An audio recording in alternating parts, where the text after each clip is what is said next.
While many content creators from the early days of YouTube are still active online, there are few with a reputation as mixed as that of Geordie Jordan, better known as Wings of Redemption. Often compared to Darkside Phil, Geordie is still remembered fondly from the days when he was popular enough to launch the careers of other YouTubers simply by exposing them to his audience.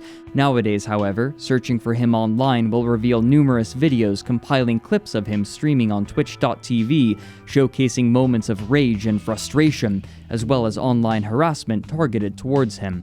What's remarkable about these compilation videos is just how much attention they receive, sometimes over 50,000 views in less than a week, and with enough time, they will often accumulate view counts in the hundreds of thousands, while one has reached 1.4 million.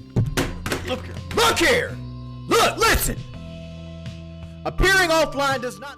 Similarly, some of the channels that compose these compilations have thousands of subscribers, with the most popular, Sean Ranklin, boasting almost 50,000. And while Geordie seems to have once had friends willing to support him, they now deride him with much the same glee and enthusiasm as those looking to harass him.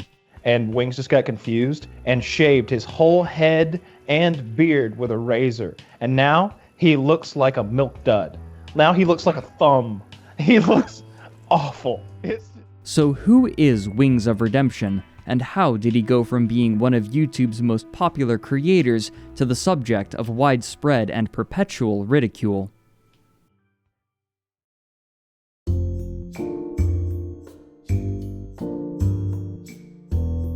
In the late 2000s, only a few years after YouTube was made available, a new kind of video content was gaining popularity, known as Call of Duty commentary, which would chiefly consist of footage captured from the eponymous game and similar first-person shooter titles. The commentary in these videos would often be related to the gameplay, but other times the videos served as a vehicle for musings by the creator on any variety of topics. Among these early creators were names still active today at varying levels of popularity, such as CNanners, Hutch, Tabes, and Dr. Disrespect, who utilized the format to increase their initial popularity. Of this group, however, there was one in particular that stood out, a man named Geordie Jordan, going by Wings of Redemption, or simply, Wings. He took to the style of video quickly. 2 weeks after a test upload of himself playing Call of Duty World at War with no voice track, he released his first commentary video on October 24th, 2009. Hello. Hi again, this is my first commentary, and here we go. I was going to do a shotgun vid I recorded today, but well... Though he had little trouble talking for long periods during the 10-minute runtime, he apologized both during his commentary and in the description for various things, including long pauses and his choice of subject matter. Even so, he found himself comfortable creating videos, and soon he was steadily producing new content, including commentary videos as well as shorter videos, highlighting impressive feats he accomplished in the game. Though his opinions were strong, he was still viewed as maintaining an affable and relatable personality. Perhaps interested in maintaining an air of authenticity, he would continue to record his commentary as a single take, restarting the recording if he was not satisfied but willing to accept minor errors. Oh man, it's late, I'm tired, and I'm ready to get this over with. This is take 3 on the commentary on this because I've been having a brain fart and I bitched entirely way too much about quickscoping in my last 2 attempts. He soon began using a short intro, labeling himself as Intense Camping Productions, a play on the camping strategy common to first-person shooters. During this time, he would engage frequently with his commenters, and even stated that they were having a positive impact on him. And before I go on with that, let me just say I want to thank all the subscribers for tuning in and watching my videos, and hopefully rating them at some point.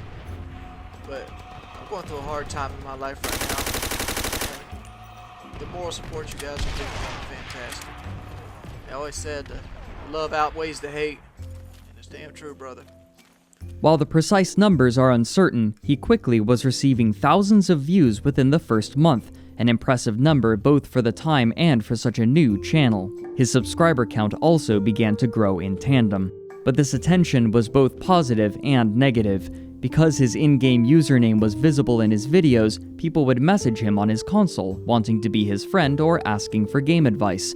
They would even join his games mid-session, and their skill levels would vary widely, which could influence his ratio of wins to losses, which he felt important. However, it was the comments in his videos that would prove the more emotionally taxing.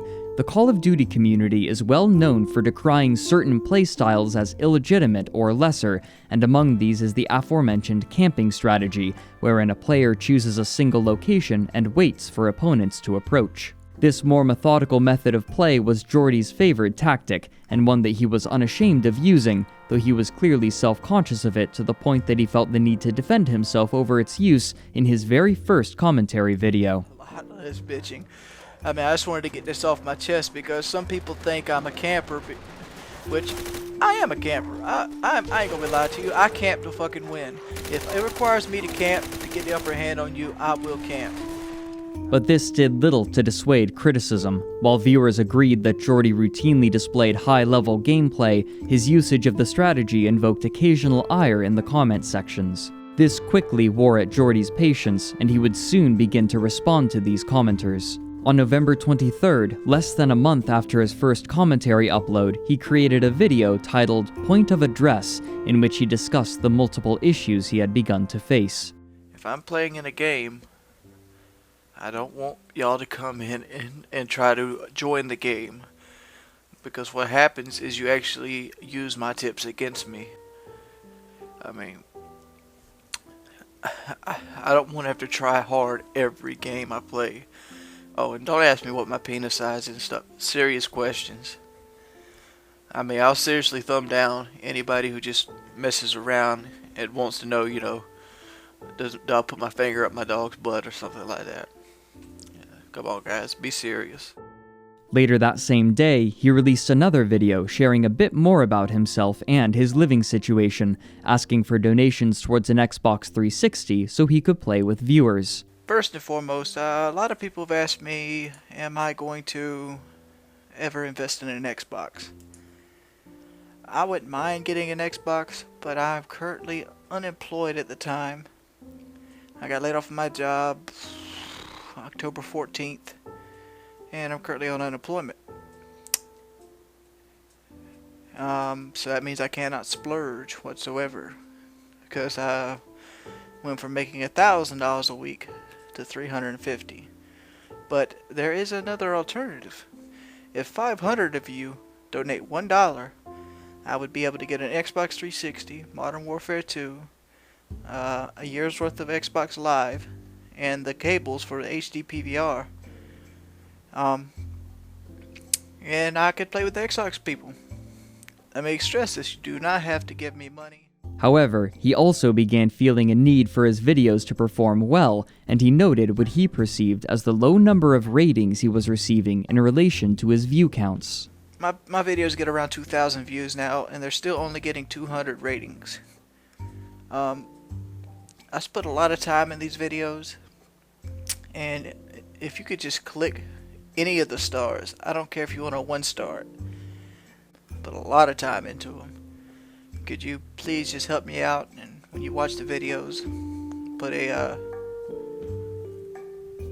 a rating on it, because I put a lot of videos out. I'm not like other commentators that put one video out a week, where they have time to go back and do the animations and all this thing. I forget to do a lot of that mess because I just put videos out in bulk. I usually put like I've been putting. Within the first 2 months, Jordy had gained a reputation for speaking whatever came to his mind, but this propensity pulled him into controversy almost immediately.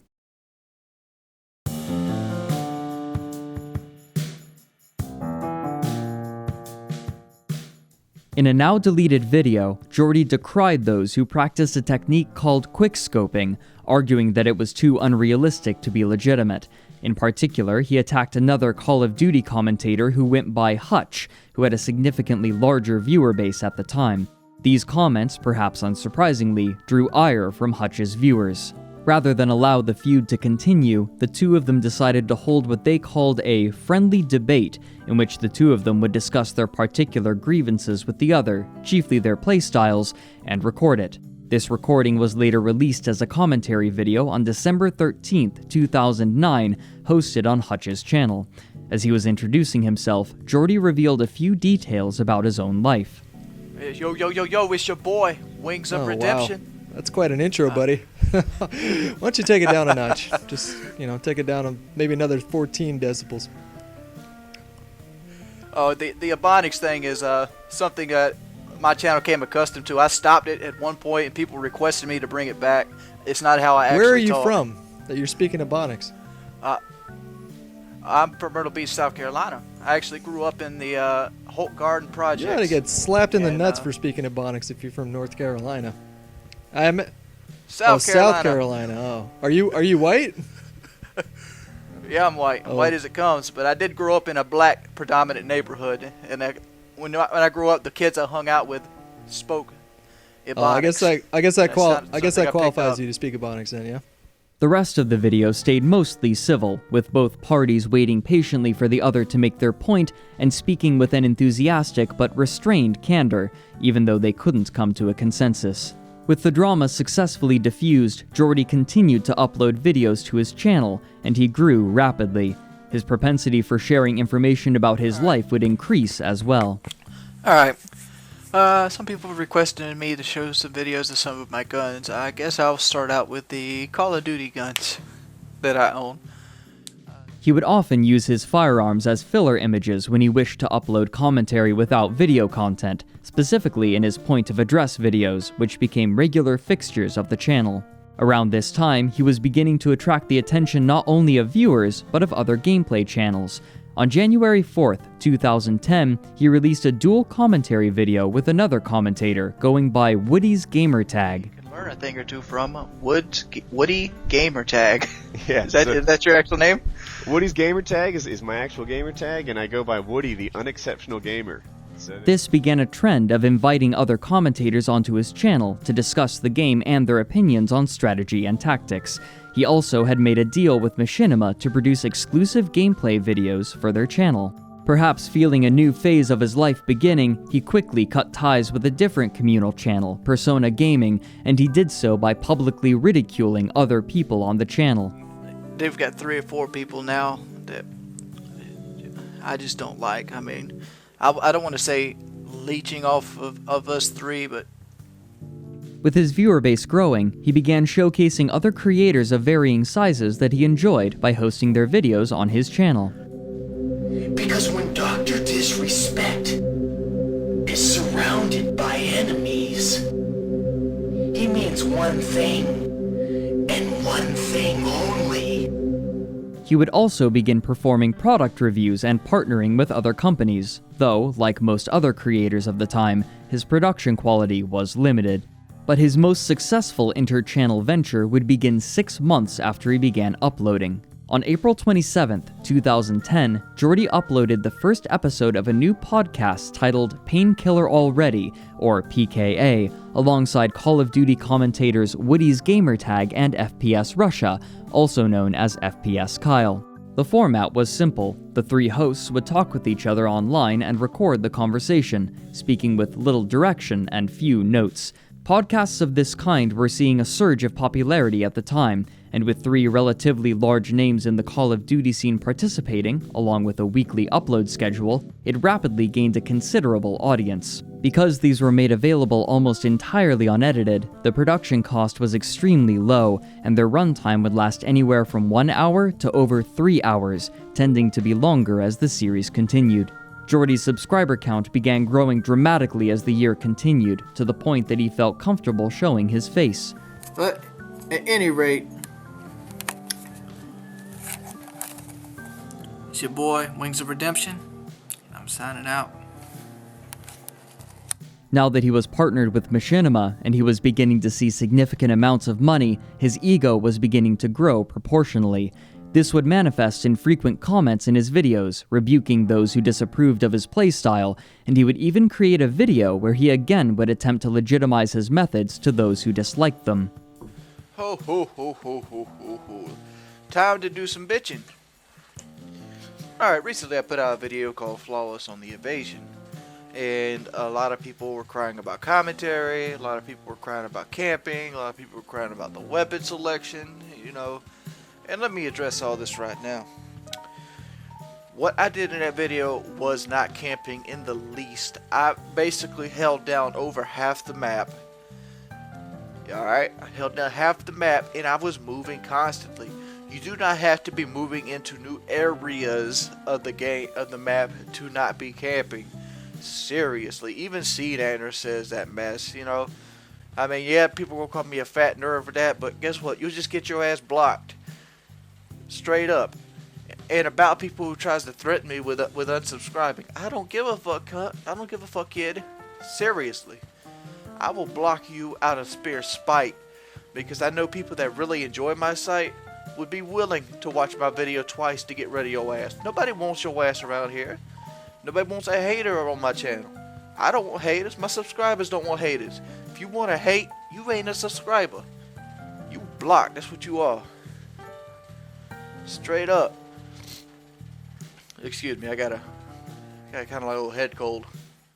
But as his popularity and confidence increased, his patience diminished. He began to upload highlight clips with increasing frequency, showcasing gameplay that frustrated him. This propensity for responding to negative comments became a part of Jordy's online image in the months following his channel's launch, and soon this would attract the attention of a group looking for people specifically like him. At the same time that Call of Duty commentary was gaining popularity, a group called the Federation of Asshole Gamers, or FAG, was organizing and releasing videos. Though they had no set formula for their efforts, it would typically involve a leading member streaming themselves playing a game and either harassing a single person themselves or organizing a group to harass one or more people in the same game with the streamer. Among the most popular within the group was a man named Daniel Keem, better known as DJ Keemstar. I got a rocket. I got a red rocket. Oh my god, what the fuck? Say my name. Say my name. Say Keemstar. Say Keemstar. Go girl. Go girl. At some point in mid-2010, another Call of Duty commentator known as That Guy Who Camps approached Keemstar, stating that Jordy had been attacking him, and so the FAG, led by Keemstar, organized a mass false flagging operation on his channel, in which a large number of their viewer base flagged Jordy's channel videos as being inappropriate in order to have it removed from YouTube. In response, Jordy created a video asking people to persuade members of the FAG away from flagging his channel, though his tone sounded more fed up than frustrated. They're going to be trying to flag and thumbs down my videos, which in result will getting my account banned, and I'll have to go through the long, lengthy process of getting it back. To help protect my channel, if you could go and not subscribe to his live stream, but kind of go in the comment section and persuade people not to do this. I'm not telling you to flag his videos or anything, or his channel, because I'm already got footage of his channel threatening my personal space and my personal use, and I'm gonna try to send that to the administration department over at Blog TV and see if that gets done. But I'm not telling you to take any action. Let me get that point and clear. But let's work and try to keep my channel live if possible. Thank you. This request proved ineffectual, and the FAG was able to successfully abuse YouTube's automated systems, racking up over 30 strikes on his channel. Protected by Machinima, his channel would remain on the site, but Machinima demanded that Jordy resolve the issue, and so he organized a meeting with Keemstar, moderated by another Call of Duty commentator.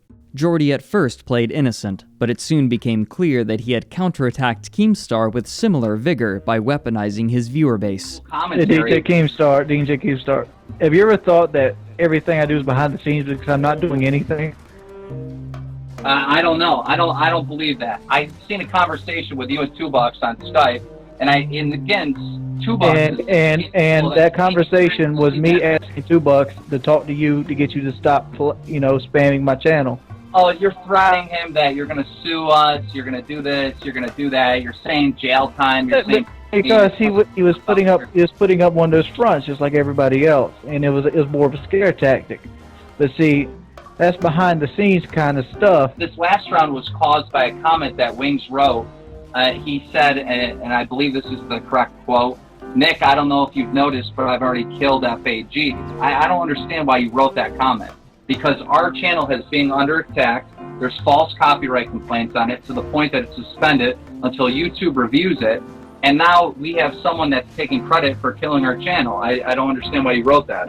You should have seen that was going to come anyway. You attacked a channel that was 4 times your size. I mean, we have 62,000 subscribers. I believe you have 9. And I have 100,000 subscribers, and I also have 120,000 podcast viewers that don't even look at YouTube. Any thoughts on our discussion here, Wings? Yeah, I'll ceasefire. But this apparently wasn't justice enough for Jordy. Immediately following the stream, and after asking if they had privacy, Jordy had one last threat to pose to Keemstar, one far beyond what either had levied against one another so far. Alright, well I got your DJ Keemstar. I've run some stuff by you. Is your P.O. Box 148 Holland, New York 1408? That's correct. That's correct. Is your street address York 140809702? That's incorrect.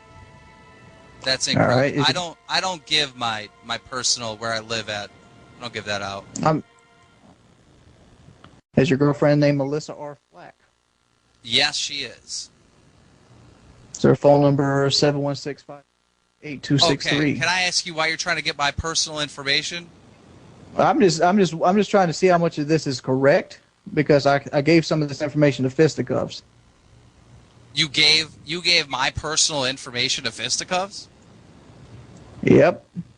Okay, so should I find out what trailer park you live in and announce that to the world? I don't live in a trailer park, my man. Wait, so what was the motivation behind this action? This is, well, basically, I did some digging, and I tried to find everything I could find out about him in case he actually did drop my YouTube channel. Alright. Well, this is a good example, though, Wings. Like, I was going to take a trip up to New York. This was. You might be going back looking like a raccoon.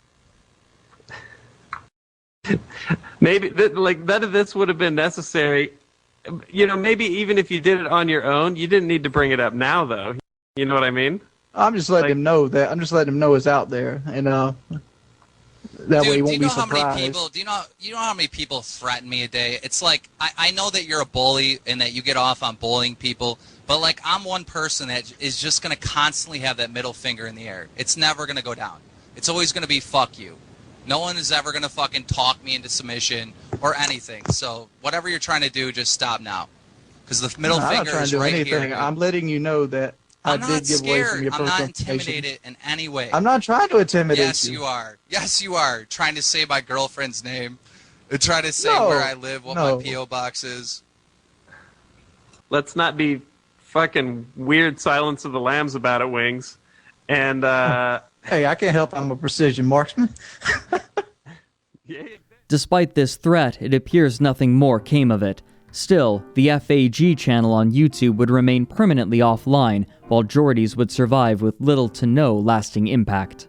In the year and a half that passed, Jordy would reveal more of himself and his personal life. Of note were the videos of his brother, who had recorded them to send to his family while on deployment in the military, and another of him returning home for a visit. Jordy would become more and more comfortable showing his face as well, which garnered him occasional ridicule over his weight. Over time, he would begin to use his channel for numerous things other than his gaming videos. He continued the practice of allowing other Call of Duty commentators to upload a video onto his channel, perhaps in an effort to help others grow in the same way that he had grown. He would also occasionally make philanthropic videos, such as an instance in which he gave a specialized controller to a paraplegic gamer, or when he began requesting donations for a charity. As Jordy's channel grew, so did his podcast, and he quickly established himself as the central fixture within it, earning a considerable income. Though the numbers are not precisely known, Jordy's financial situation had improved considerably, and according to FPS Kyle, he was making approximately $10,000 a month at this time. Despite this, he still seemed to casually treat his channel as a personal repository. More egregiously, he uploaded another person's video from Twitter onto his channel, under the pretense that he simply wanted to share it. You might think, man, Wings, you got 1,000 videos of your own. Why would you need to steal? I don't need to steal. The way it is a misunderstanding, and it was blown way out of proportion like everything is with me. That's why I'm always so bitter and always angry at everything. Xbox dance.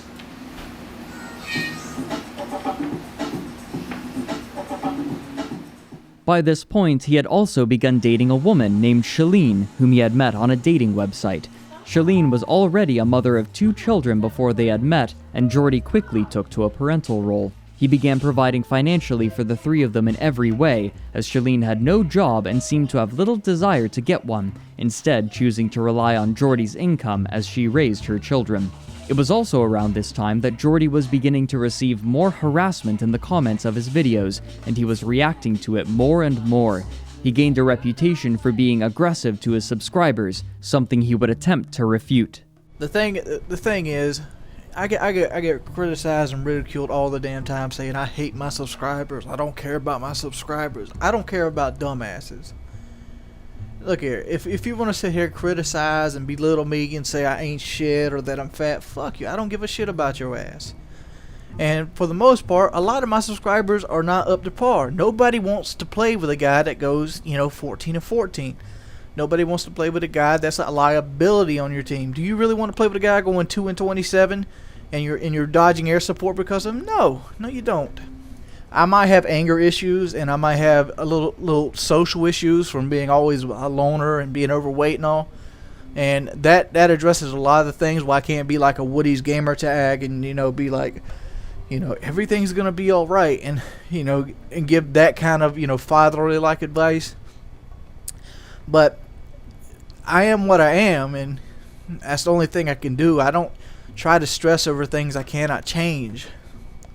Though he claimed not to care, he continued to dedicate not only mentions, but entire videos to arguing against these comments. This culminated in a video released on April 10th, 2011, titled, "This is Why I Am Always Hostile," in which members of his team during a game of Call of Duty derided him and shouted his username. Wings of redemption! What the fuck? We lost A. God. Wings of... Yo, it's your boy, Wings of redemption! Hey, Wings of redemption, you got any more ice cream, you badass? This video likely had the unintentional side effect of spurring such harassment, as he was now giving them attention in videos, beginning a cycle of harassment and encouragement. But even as he was losing patience with viewers, he was mending relationships with other creators and building connections. For example, on July 3rd of 2011, he uploaded a video of himself in person with Keemstar. Perhaps more surprising was the fact that they were at the mansion of Alki David, a man who had inherited a net worth of $1.5 billion to compete in Call of Duty for a cash prize. This event was interchangeably called the Battlecam Bowl and the Billionaire Showdown. Despite these promising prospects, his confrontational attitude would only worsen until it culminated in an event that many considered to be the moment when his career changed completely.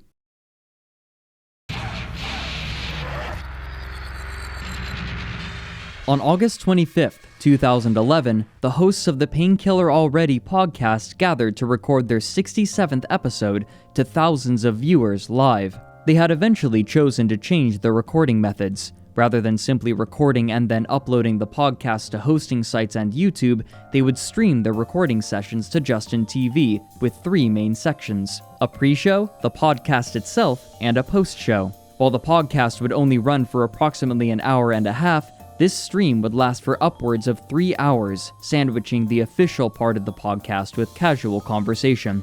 This particular week, their guest was an up-and-coming Call of Duty commentator who went by Syndicate.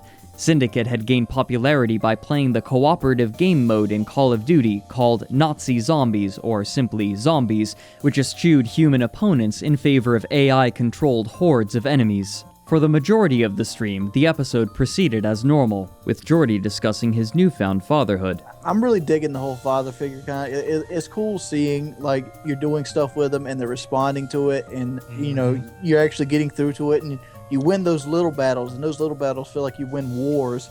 It's like you're just getting him to say what he feels, like, instead of, I don't know, or because.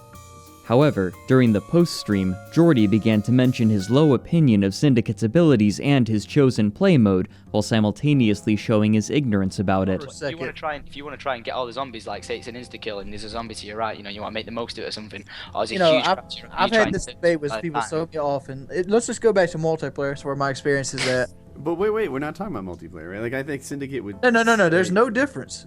What's the difference between a zombie behind you and a guy with a gun behind you? What's the difference? The difference is if you're facing one way, you're going to turn all the way to turn around to the zombie, and you haven't got quick revival. I look at it like you're gonna knife that zombie if you get yourself in that position, you deserve to die.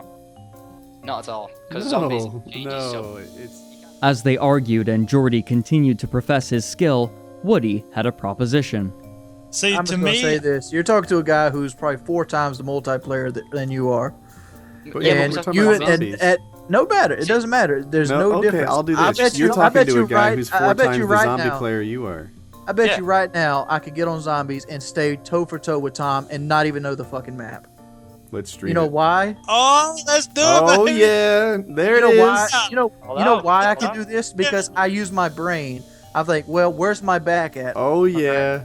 Let's show it. That's why I'm not about to go. I'm not about to get on to play 6 hours. What? You are not going to play 6 hours anyway. Soon, Woody and fellow commentator Redneck were teasing and goading Jordy. You're going to beat me on zombies because you play on 2 sensitivity, whereas I play on insane. I'm saying insane does not mean shit. Syndicate, I'd like to add this to the conversation. I am also much better at zombies than you, but I refuse to play or prove it or stream it or provide any kind of evidence about it because it would take me too long. I didn't say I was better. I said I'd go toe for toe with him. Like I would kill just as many zombies. Well then I take it back. Tom, I am just as good as you, but I refuse to play. It's boring as fuck. As they discussed further, Wings continued to describe his superiority in both skill and content creation. Me, it's just a whole different thing. I try not to be fake, and me not being fake makes a lot of people not like me. Not being fake. Not being fake. So you mean like... Woody, however, had a retort that revealed quite a bit about Jordy's personality. Your online personality didn't match your in real life personality. Shit does. No, so my experience with, Jordy as opposed to Wings was that in real life you were much more sensitive, much more caring. In real life you were like almost gentle. Sounds like a put down. It's not what I'm going for. But you were nice to everybody, and there were. I don't mean to. None of this is meant to be put down. None of this, but there was like an endearing level of insecurity, right? Whereas like the Wings of Redemption in a lobby is full of bravado. I'm the best player to ever exist. I can beat Syndicate in zombies, right? Like, but the Wings of Redemption that I met in real life in Beverly Hills, like not everything is easy for him. Not everything is so great, and he's caring about other people, and he was true and honest, and he was himself, but he wasn't like beat you over the head with self-confidence kind of guy at Beverly Hills. Would you lick his face? Well, the one time, yeah. Soon after, just as they seemed to be forgetting about the challenge Woody had suggested, Jordy went back to bragging, and while Syndicate had initially been humble, he shared his confidence in his ability at previous titles in the series. I'm not upset about anything, dude. I gotta take a piss. I just know I know what I've been to, and I've played with every single commentator there is to play. It's because I've got quite a lot of friends who like in the same frame of mind, and it's like there's no change in it. I know, like most common ones I've played in the most is COD 4 and Modern Warfare 2, and I could probably beat you in them too. Well, I'd do it for the fun of it. I'd go for it. Let's do it. So what map are we playing? I'll get my ass slapped, I know I will, but I'd still do it. See, the thing is... But as Jordy's braggadocious claims reached their height, his anxieties were also revealed. You know the reason I don't do it? Because if I happen to lose, I hear about it for years. Exactly. So like, if you lost against me, would you hear that for years? Yes, probably not, because I wouldn't bring it up again. No, but everybody in the stream would, and then they would tell somebody else, and then people that don't like me would get to it and start coming to the videos saying it. Yeah, but why'd you care? But I know I'm not going to lose to you.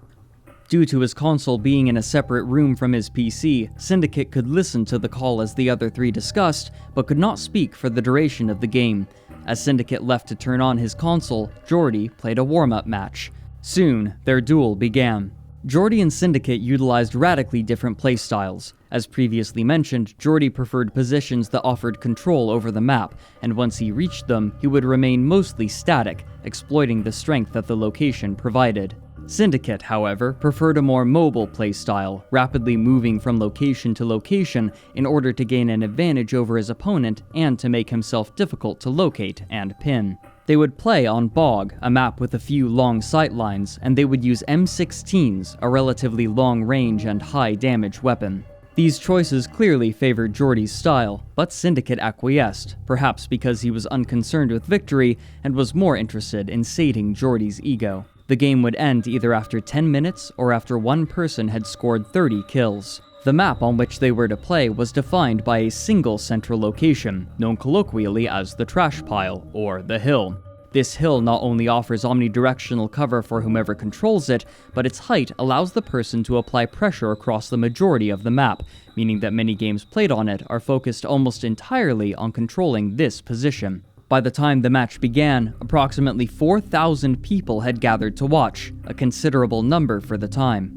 Jordy spawned on the southern side of the map, while Syndicate spawned in the northeastern corner. Moving quickly, Jordy discovered Syndicate's position early, and within the first 12 seconds of the game, he had taken the first kill. But already, there was a problem. Jordy realized that they had forgotten to turn on the radar, so that neither Jordy nor Syndicate could tell the position of the other player without seeing them or hearing them. This meant that whoever was losing would be forced to play far more aggressively than normal in order to retake the lead before the timer ran out. Jordy noticed this immediately, stating that all he had to do was sit still and listen for Syndicate's footsteps. You probably should have paraded our own, because I can sit there and be a bitch and just sound whore now. However, due to his slurred speech and poor microphone quality, many people interpreted this statement as insulting Syndicate and acting cocky. Syndicate, undeterred, respawned and immediately took the trash pile, using it to get his first kill.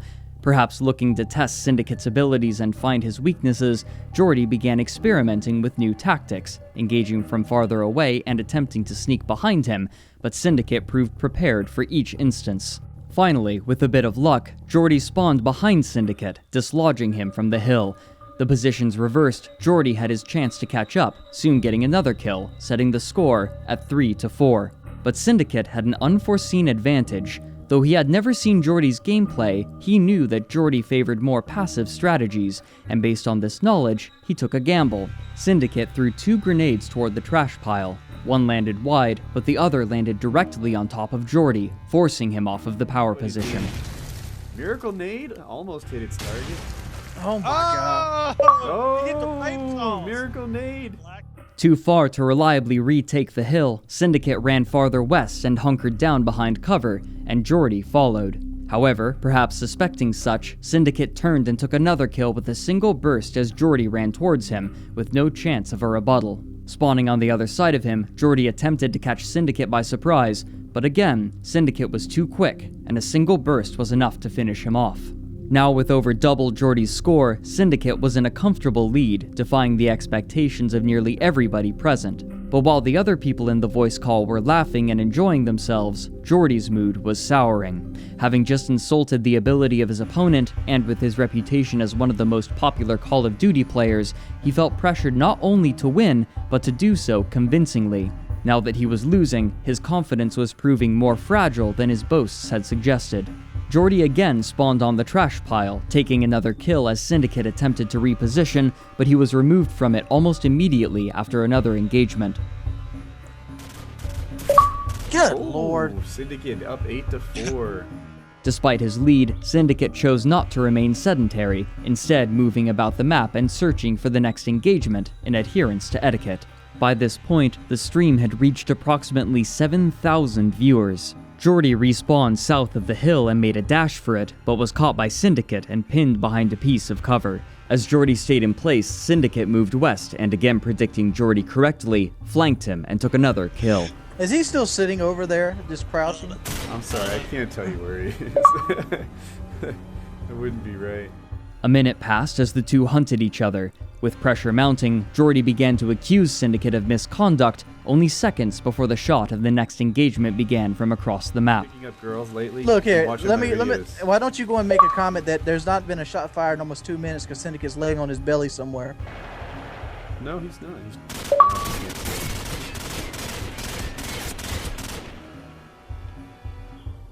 After a relatively long fight, Wings took the kill, but he would have to win these fights much faster for a chance at victory. Suspecting that Wings had again taken cover at the hill, Syndicate threw another 2 grenades at the location, but Wings had anticipated this and moved to a different piece of cover farther east. Catching Syndicate unaware, he took yet another kill for himself and finally began to close the gap in score. Slowing down the pace of the match, he again lodged himself into the hill, taking his comfortable defensive posture, knowing that Syndicate wouldn't want to hide and wait out the timer. But in a straightforward duel, Syndicate again proved Jordy's match. It would be nearly another minute before the two saw each other again, and Jordy was losing patience, demanding that Woody tell him Syndicate's location. Dude, he's just fucking hiding. Look, I'm looking at the fucking map right now. Where's he at? Oh, I see him. He's not hiding. He's looking for you. I'm standing out in the fucking open. He can't see this because he's too busy laying on his belly half the time. That's not true. Like, we can all see what he's doing. He's hunting for you. Yeah, he's not doing a good job. With less than 2.5 minutes remaining and a 4-kill lead in Syndicate's favor, Jordy was forced to change tactics. Spotting Syndicate in the south, he threw a single grenade for a kill, but this was followed by a time-consuming duel that saw Syndicate the victor, time that Jordy could no longer afford. Jordy began chasing after Syndicate over and over, desperately trying to close the score, but for each kill that he gained, Syndicate would gain at least one more in return. After a frantic flurry of action that lasted a minute and a half, Jordy finally lost the last of his patience as he realized that he could no longer feasibly win. Commentator Showdown goes on. Like, I knew that was a tough lobby to do well in, but I was there.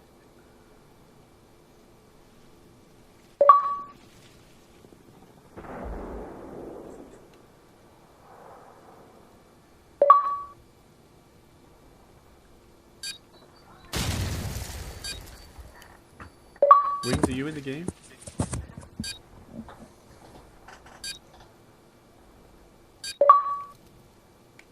Wings, did you spawn in? I broke my controller. You broke your controller? Yeah, keep fucking laughing, you fucking faggot. Oh, Wings, I've been where you are. I know it's sad. Oh, don't bad fucking days. suck. Fucking faggot. Fucking shit.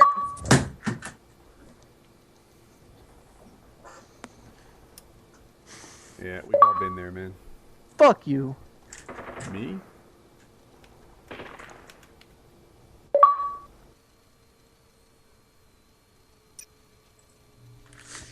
Fuck! Why the fuck you stream that shit? It was your idea. No, I didn't say stream it. I thought it was your idea. While this loss was unlikely to make a significant impact on Jordy's reputation overall, his actions soon afterwards would ensure that it would remain one of the most memorable parts of his career.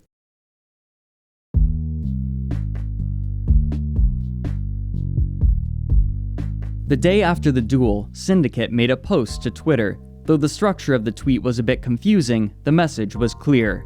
Quote, "See for yourselves. I held respect the loss for Wings yesterday, but after this, no." Attached was a screen capture of a conversation between the two of them. Apparently, Alki David, the billionaire who had hosted the Call of Duty competition the previous month, was offering $5,000 to the winner of a rematch between Jordy and Syndicate. Looking to repair his image, Jordy had approached Syndicate, offering to fix the match so he could guarantee a victory. Quote, "You get $3,000, I get $2,000, but I have to come out on top. Sound like a good deal or want no part of it?" Syndicate flatly refused, offended by the offer. Jordy grew desperate, saying, "I need this kind of money. I don't make $2,000 a day. I got a family to feed, so money is a big deal to me. You said you wanted to bury the hatchet. What better way we both make money? And I beat you by like 1 kill in Game 5. It's a $1,000 to lose a game you're not expected to win. I figured I'd offer it." To which Syndicate replied, "No way, Wings. You just blew it, big style," and ceased communication. Jordy soon created a video discussing his loss to Syndicate and uploaded it on August 26, 2011, titling it, "I'm Only Human," in which he discussed his conduct. One of my pet peeves is I hate losing. I hate losing with a passion. I hate losing even more when I'm the only person that has something to lose. And it's something I've been trying to get over all my life. I mean, even when I was a child, I could not stand losing. It feels like I've failed in every form and manner, period, when I lose. I felt like I wasn't good enough to the point where it's like, maybe I shouldn't be playing.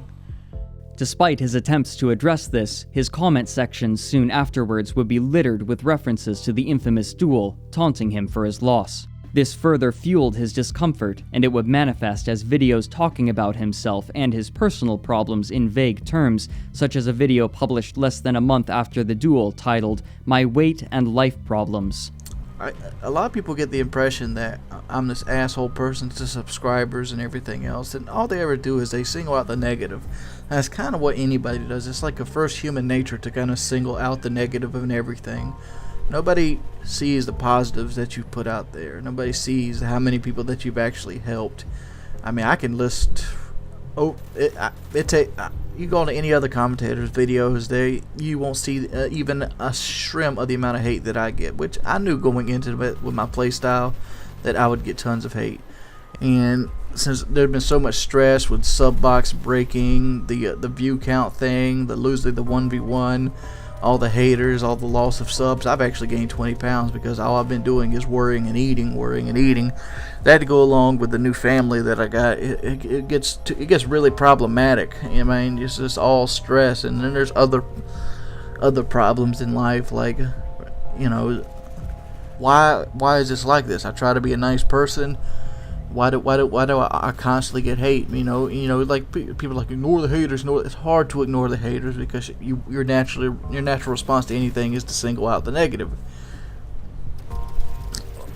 Oh man, why couldn't that be like COD 4? You know what I'm saying? And if you ever actually wonder where that's from, that's from the Trailer Park Boys. You can check that out on Netflix if you live in the United States. Alongside his regular YouTube content, he began occasionally live streaming his play sessions in late November of 2011. However, Jordy also began to show some of his negative views of himself. First off, most of my fan base don't like me anyway.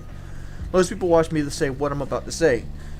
Despite this growth, he was losing enthusiasm for his gaming career, something he made unabashedly clear in his videos in early 2012, such as in a video titled, "Why Hide the Truth?" You know, I do have for you today some stale ass fucking gameplay. That's what I got for you. I got it on lockdown too. And you know why I have stale ass fucking gameplay? Because I hate playing the fucking game. Plain and simple. But you know why I play the fucking game? Because it's the only thing that gets views. That's quite honest. And a lot of people want to ask you, you know, why don't you get a real job? Real jobs don't pay as well. They don't. I mean, perfectly honest. Like, if a real job was the answer, I would have gotten a real job a year ago. In March, another significant upheaval occurred in his life. For those of you who know, I've been dating a girl named Shalene for about a year now. And today I kind of decided for a huge life change. I actually asked her to move out of the house again.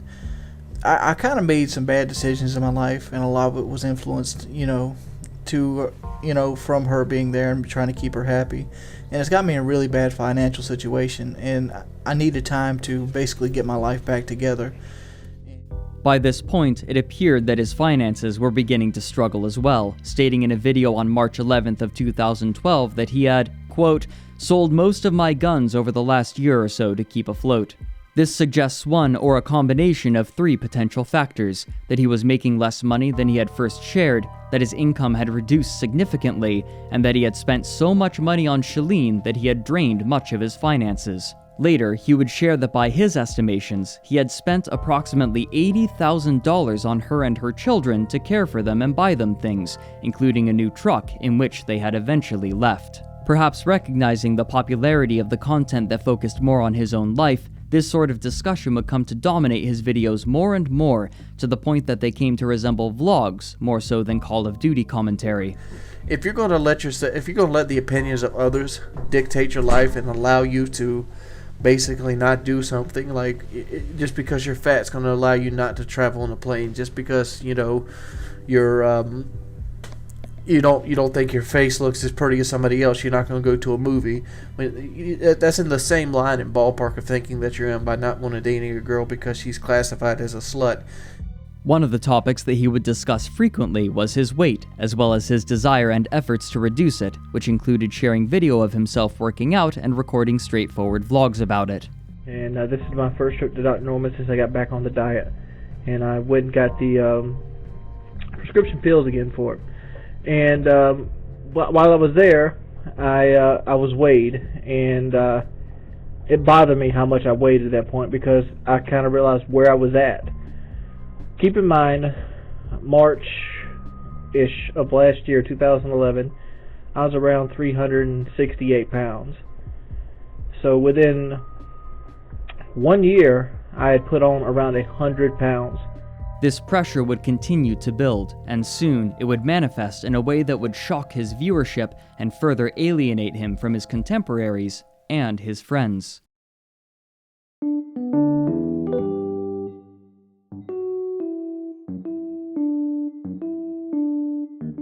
In September of 2012, Jordy entered an argument on social media with another commentator going by El Presador. In a now deleted tweet, Jordy wrote, "I've got a load of guns, El Presador, and if I decide to kill myself, I'm taking you with me."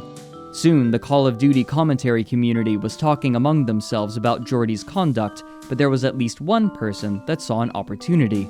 DJ Keemstar had been publishing tweets that he labeled as Drama Alert for some time, cataloging drama occurring online, and here he sought to both capitalize on the recent drama and diffuse it at the same time.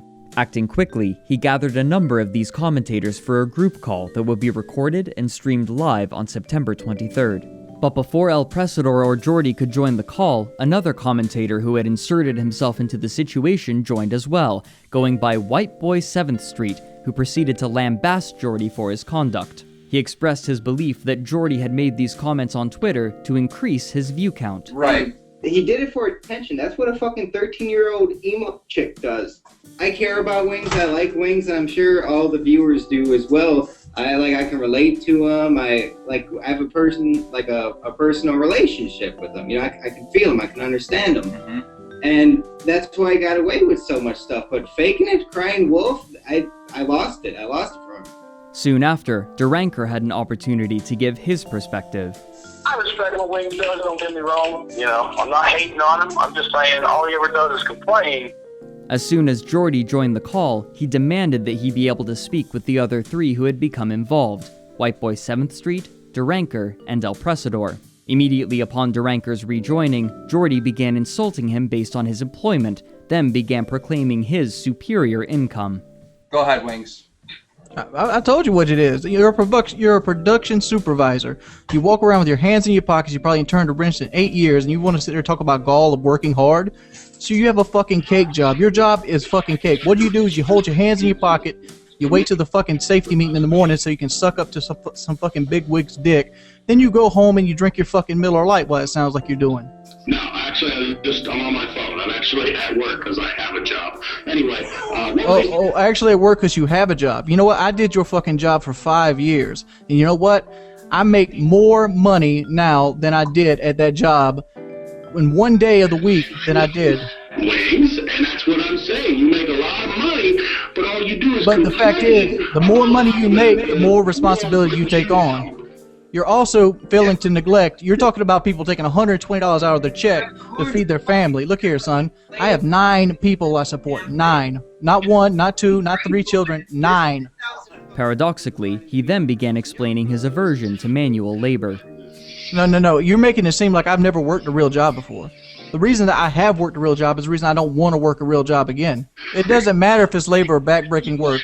You know, if I see a person digging a ditch, you know what I don't think? That's a hard worker. I think that's somebody that fucked up in his life. Right. Soon, Woody offered insight into Jordy's mentality and even claimed that Jordy was lying. Wings, can I ask you a question? Yes. All right. So when I was watching the Twitter feed unfold, like this is how it played in my own head. I saw, you upset, and I know you, right? You're a guy who thinks a little bit short term. When cash comes in the bank, you feel wealthy. When the bills roll in, you feel broke. When the views are high, you feel, if you have a good day view-wise, you feel like things are awesome. If you have a single bad day view-wise, you worry that the world is crashing. So I watched you on YouTube and I thought, you know what? He's not joking or putting on a suicide hoax. He's just a guy who has extreme feelings and expresses, like, there's no sort of long-term, moderation filter on there. If I get 700,000 views today and 30,000 views tomorrow, I feel like I got 730,000 views over 2 days. You feel like, oh my gosh, my channel crashed today. The world is ending. And so when I watched your Twitter thing and saw White Boy respond to it, I felt like White Boy was off target because he's like, oh my gosh, this guy faked a hoax. I saw it. I felt like you claimed it was a hoax as a way to change the topic and end the beef. Wings, it's been kind of been you versus the world tonight. No, it's always me versus the world, dude. It's been like that for the last 3 years of my career. I'm pretty the world then. I'm pretty much, Scarface of the YouTube community. I'm the bad guy. I'm the camper. I'm everything that personifies everything bad. Say that way. You were the Scarface of the YouTube community. After a bit more arguing, Jordy began to threaten and insult White Boy, while Woody unsuccessfully attempted to defuse the situation. You're real close to me just telling you what you actually make. That's not anybody's business what people make, though, Wings. I know what he makes. His contract can't be much different from mine. But Wings, he's not talking about money though. He is. He's calling me a view whore when he said himself I'd get like 1,000 views. But you're a fucking dumbass, dude. I don't do that shit for views. If I did that shit for views, I would do it on my fucking YouTube channel. Why don't you take your one-eyed ass and learn fucking something? Quit smoking pot. Quit being a fucking high school dropout. So I think instead of going after the messenger, we should talk about the messenger. Right? I'm a fucking person too, and you're sitting there trying to destroy my livelihood by some fucking bullshit, trying to say I did some view whore and shit. Fucking suicide. Do you not understand the gravity of the situation? You faked the suicide for views. Your fucking raw instinct. After Jordy returned, the livestream took on a drastically different tone, discussing Jordy and his negative mental health. It's not a fucking fake suicide. That's what you don't fucking understand. I'm a suicidal fucking person. I don't like my fucking life. Wings, why do you... okay, listen, Wings. Sometimes we, as human beings, we just have to look down when things are tough and look at what we have. I know I'm sounding like a Hallmark card What do I fucking have, Keemstar? I have a fucking night full of drama. I have fucking El Presto trying to get big off me by threatening to put the FBI on me. I have one of the biggest channels in the gaming on YouTube trying to shut me down while I'm having one of the worst months of my fucking life. What do I have? Wings, think about what you just said. You said that you have El Presador trying to get big off of you. Now, do you really believe that? Do you really believe that? El Presador's a fucking leech. That's No, but what I'm saying is, if El Presador is really just trying to get big off you, that is an awesome thing. That's a compliment, It's not an awesome thing. It hits you all at once, dude. Have you ever... Well, you probably have. You gotta look at it glass half full, glass half empty. You have so much, and people in this community, look up to you. All right? They do. They do. People in the community actually look up to Wings. Wings has been around for forever. And as much as people battle with you, people do respect you. And admire you. Look at how many people tune into PKA. No offense to Woody, but if you were out of it, it'd be probably like half the people there. What do you think is the biggest thing, Wings, that's missing out of your life right now? What is the root thing that's making you this depressed, I guess? I mean, is there something really missing? Because people look at you from the outside and say, that guy's got a lot, I don't know. I honestly can't answer that question. Are you missing the girlfriend? I mean, I know money became a situation, but are you missing that companionship? No, dude. I've had other girlfriends since Celine. I mean, I can't honestly answer that. I mean, I just don't feel fulfilled. I feel like I'm going nowhere. About an hour into the livestream, however, the tone shifted dramatically again as El Presador joined by calling Keemstar on the telephone. Though it was often difficult to understand him, it was clear that El Presador was still intent on calling the FBI.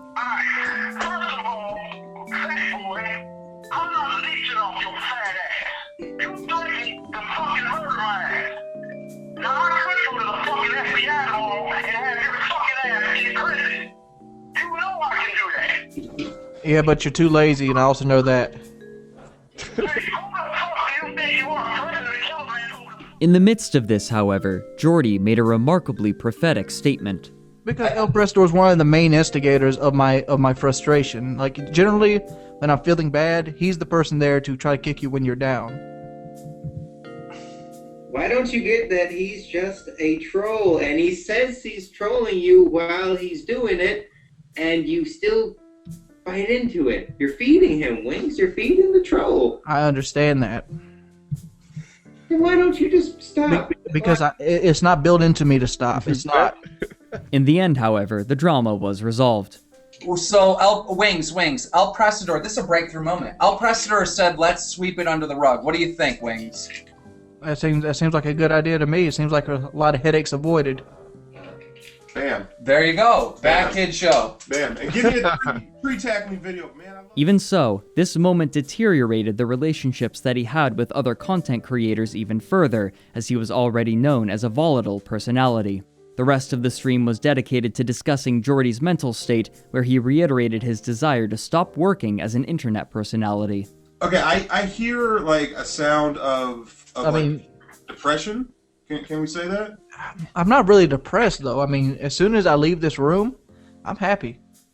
As soon as I forget all of this, I'm happy. That's why I said beforehand, when I was a little more upset, that I know what I need to do. What I need to do is quit YouTube and move on with my life. But at the same time, this is the high point so far in my life. I mean, I'm not going to say it's going to be the only high point in my life.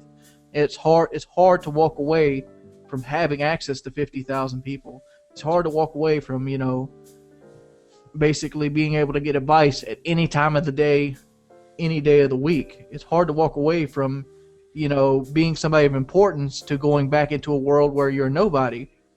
Even after alienating so many other creators, his relationship with his friends on the Painkiller Already podcast remained consistent, but this would not last.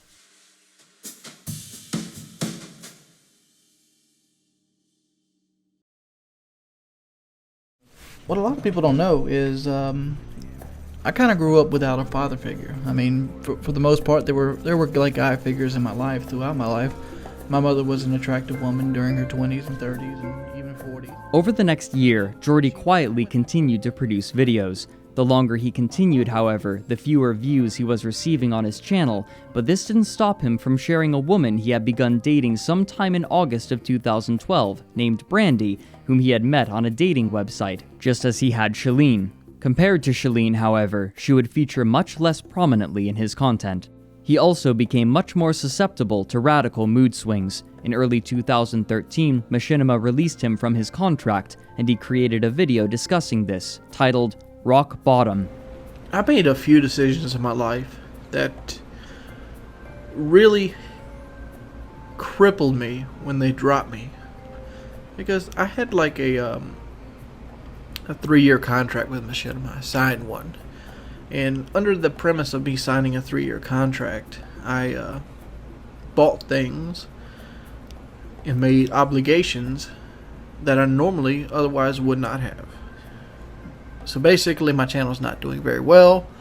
I've been going into the red for February, March, April, May, June. 5 months now. And when I got that week off, it kind of like kick-started a lazy bug in me.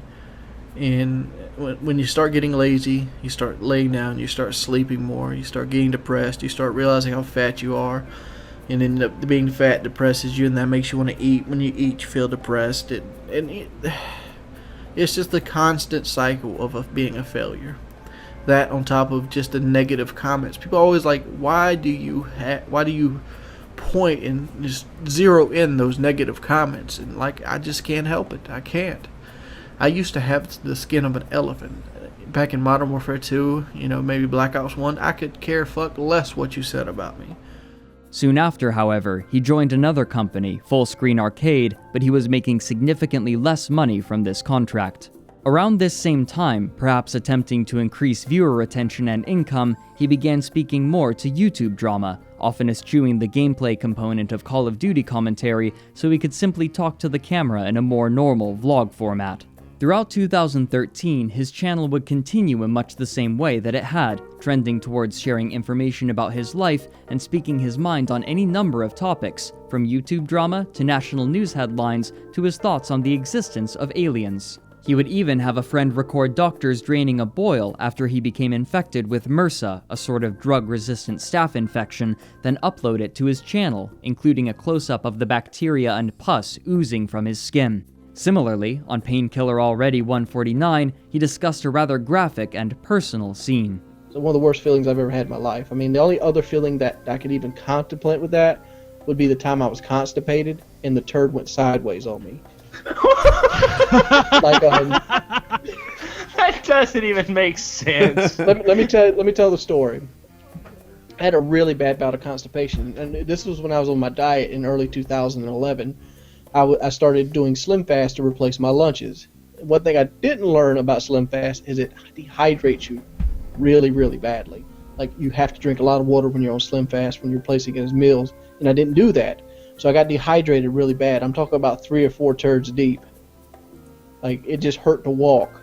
So I feared pooping for about a week. So what I did is I ended up going to get a saline enema. And I had my grandma give me a saline enema. And it softened it up enough to pass, but it only got a little bit. So, like, it softened like the first 3/4 of the turd. I get on the toilet, and a saline enema like stimulates the muscles to actually make it come out. So I do it, it goes, and then that little piece, probably about this big, hits it, and turns like that, and it spreads my butthole wide open. I fall off the toilet, and I hit my head onto the wall, and I call out for my grandma. I'm like, you might have to take me to the hospital. But what we ended up doing is she ended up sticking her finger up my button and mashing the turd up. Now, I know how to ask a question, guys. But midway through that year, this pattern would see a remarkable short-term change. While recording the Painkiller Already podcast, FPS Kyle proposed a way to help Jordy finally lose weight. One episode, I threw this at Wings because, you know, he was bemoaning his station in life. Sure, and I said, look, man, come to my house. We'll do a fucking month-long boot camp. We'll get the fans behind it. We'll do a Kickstarter to get you like fitness gear, supplies. You know, we'll film the entire thing.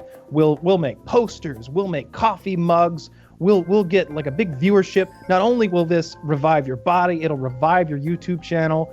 This will be amazing. Come to my house. I'll take a month out of my schedule.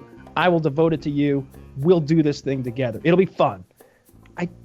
I sort of half-heartedly meant it. I didn't really expect him to ever say yes because of all the things that we told you so far. You know, he doesn't get out of his bubble too much.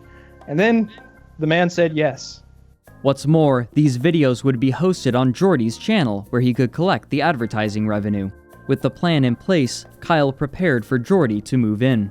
And so that night I was taking a shower in my shower after the show and I was washing my hair and I bumped my elbow on the shower wall and I was like, God, the shower is a little narrow.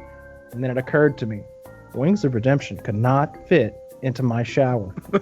And if he was going to live with me, we would have to put in a new shower. So construction began the next day on a $5,000 shower. we tore out.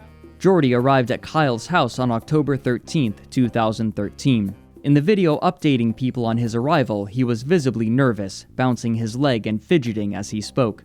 This wasn't surprising. He was a self-admitted homebody, preferring to stay in his mother's mobile home with his grandmother. It's a really big change in life, and it's a change that kind of makes you feel better about yourself. On October 31st, the first video was uploaded, with the series titled FPS Boot Camp in all capital letters. The beginning showed Jordy squirming across the floor and pulling himself with a rope. He is allowed to use his legs. As long as he's moving weight, it's a good thing. Pull, pull. What became immediately clear, however, was that FPS Kyle had no experience as a personal trainer, and he was using his common knowledge to construct routines for Jordy. At the end of the first day, Jordy filmed himself in the new bathtub that Kyle had installed for him, and somberly reminisced about when he was stronger and lighter. I was kind of disappointed in myself how I wasn't as strong as I remember myself being. But I guess that's the way most things happen, is you always feel like you were better at a certain point. Like I find myself remembering, thinking back to when I used to be like 330 pounds, and back then I thought I was really, really heavy, and like now I'd kill to be 330. Like, oh Lord, that's 110 pounds, you know, and that's exactly what it is at this point. It's 110 pounds, and there's really nothing you can,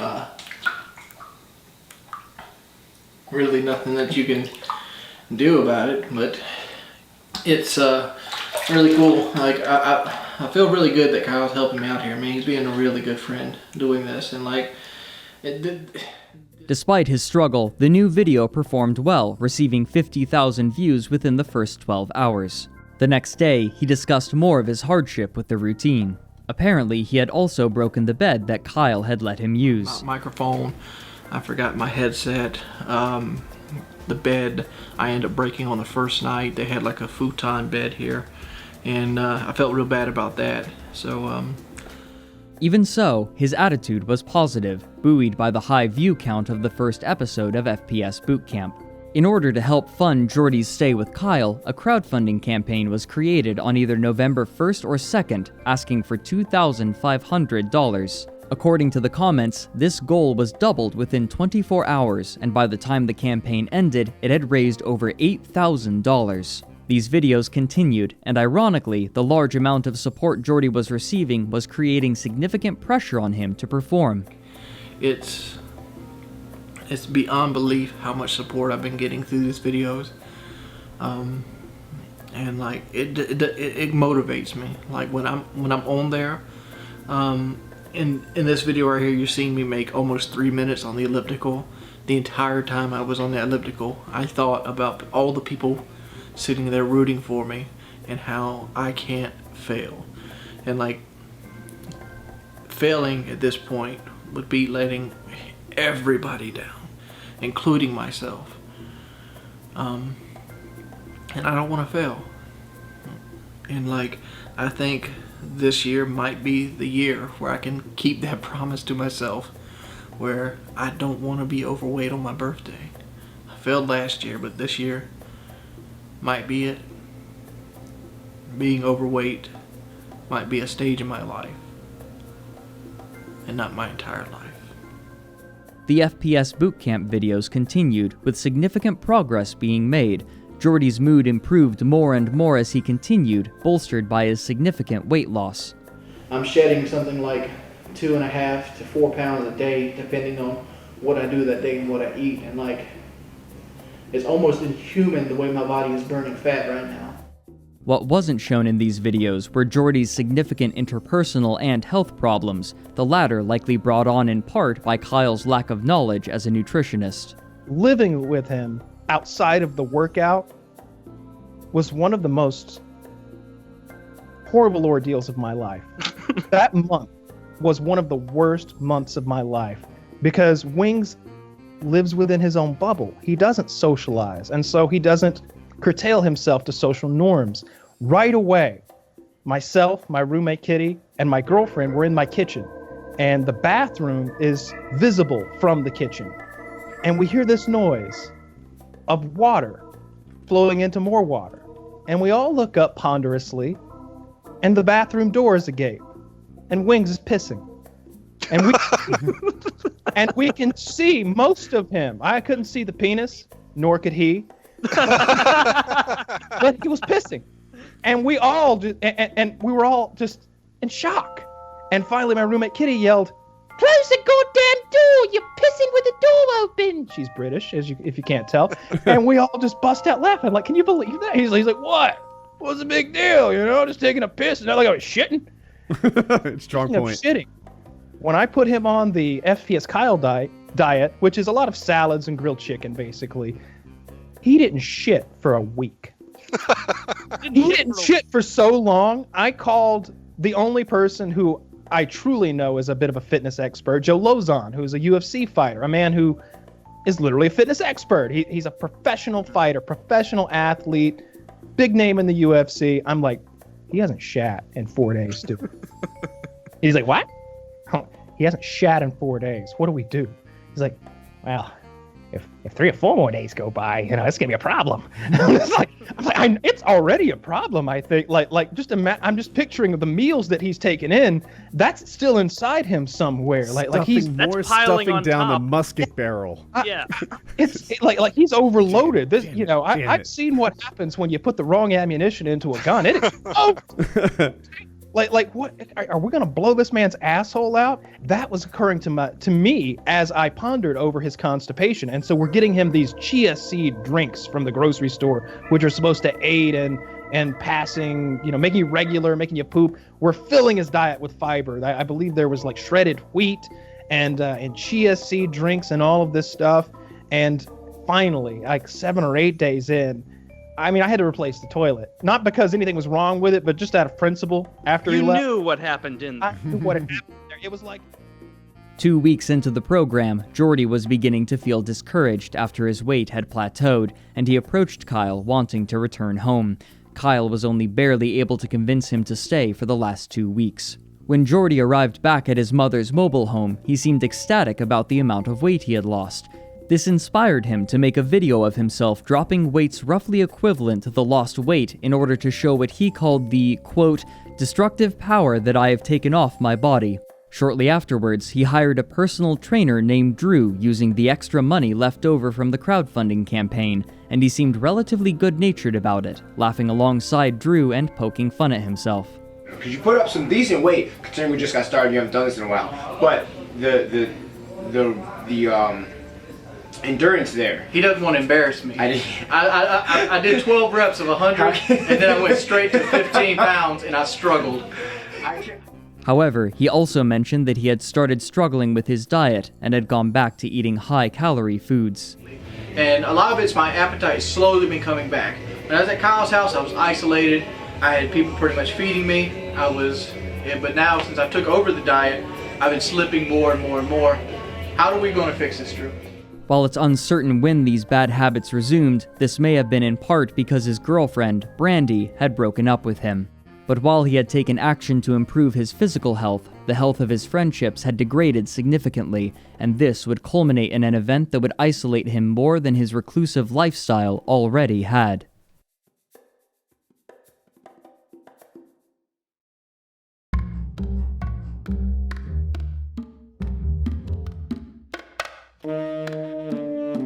In March of 2014, during the Painkiller Already podcast, Jordy, Woody, Kyle, and the newer fourth member, Lefty, discussed and considered going on what they called a survival trip, during which they would go out into the wilderness without food, water, or shelter, bringing only some survival implements such as flint and steel, a water purifier, and sleeping bags.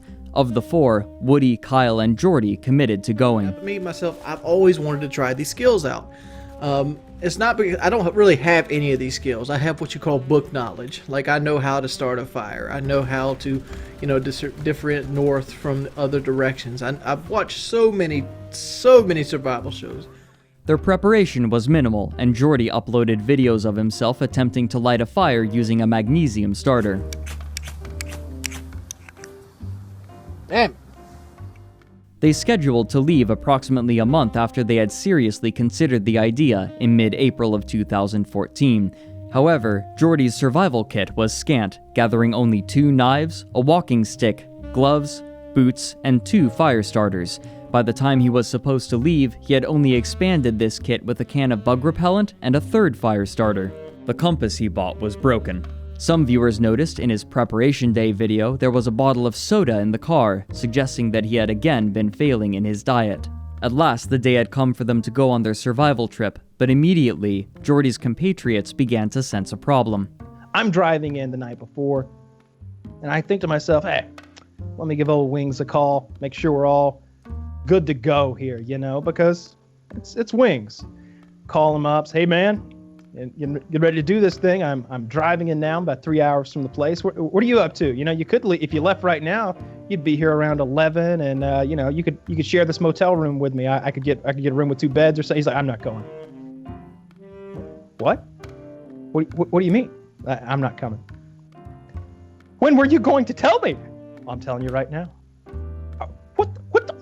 So I call. I text Woody. I'm like, he's not fucking going. He's not fucking going. And so Woody gets on the phone with him. Woody tries to talk, and I'm thinking like Woody's going to talk him into this. I'm still driving with this idea. Woody will talk him into this. Woody's a great motivational speaker when he needs to be, and I'm sure Woody was filling him with compilations of me telling Wings, like, if you want to be an extraordinary person, you have to do extraordinary things. Be a winner, not a loser. Be a doer, not a don'ter. Very Rollins-esque, yeah. Yeah, this sort of talk, and he just doesn't fucking come. He just doesn't fucking come.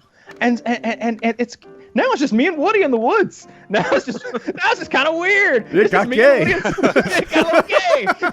It's like I hope nobody. On April 14th, he uploaded a video attempting to defend his decision, though his confidence in his defense was weak enough for him to disable likes and dislikes.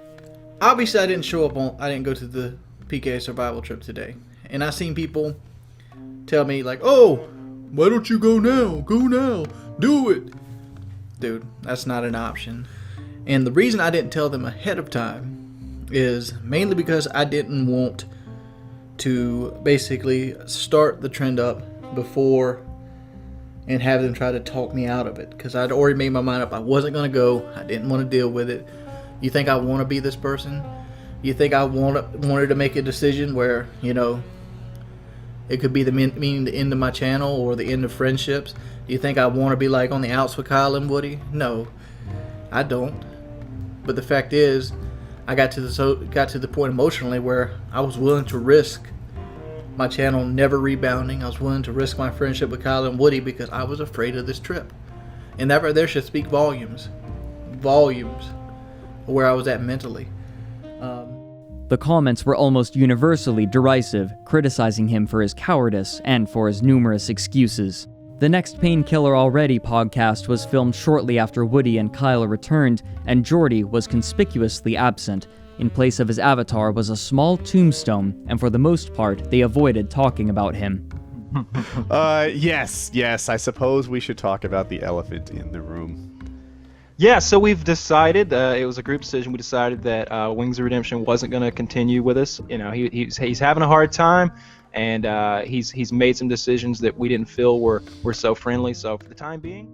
While the comments showed a strong dissatisfaction with the decision, the hosts were not swayed, and it became clear that they had no intention of inviting Jordy back for the foreseeable future.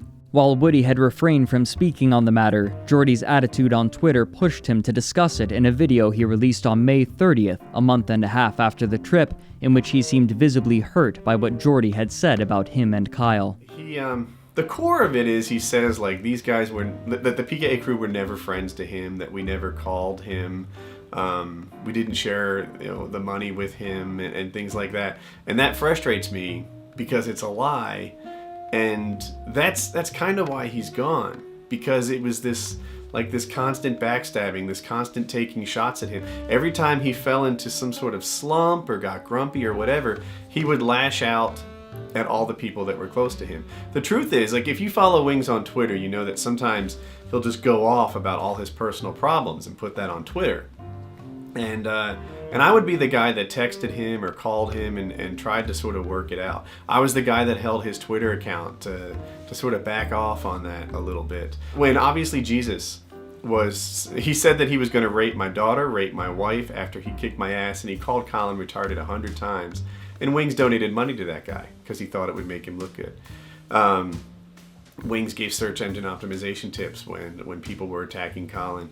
The list is long, man. Oh, remember Wings went on Keemstar's podcast and said that we never gave him any of the money from the show. Why would he say that? I have taken so much undeserved shit for stuff like that. And now if you follow him, he says he just lost a third of his income.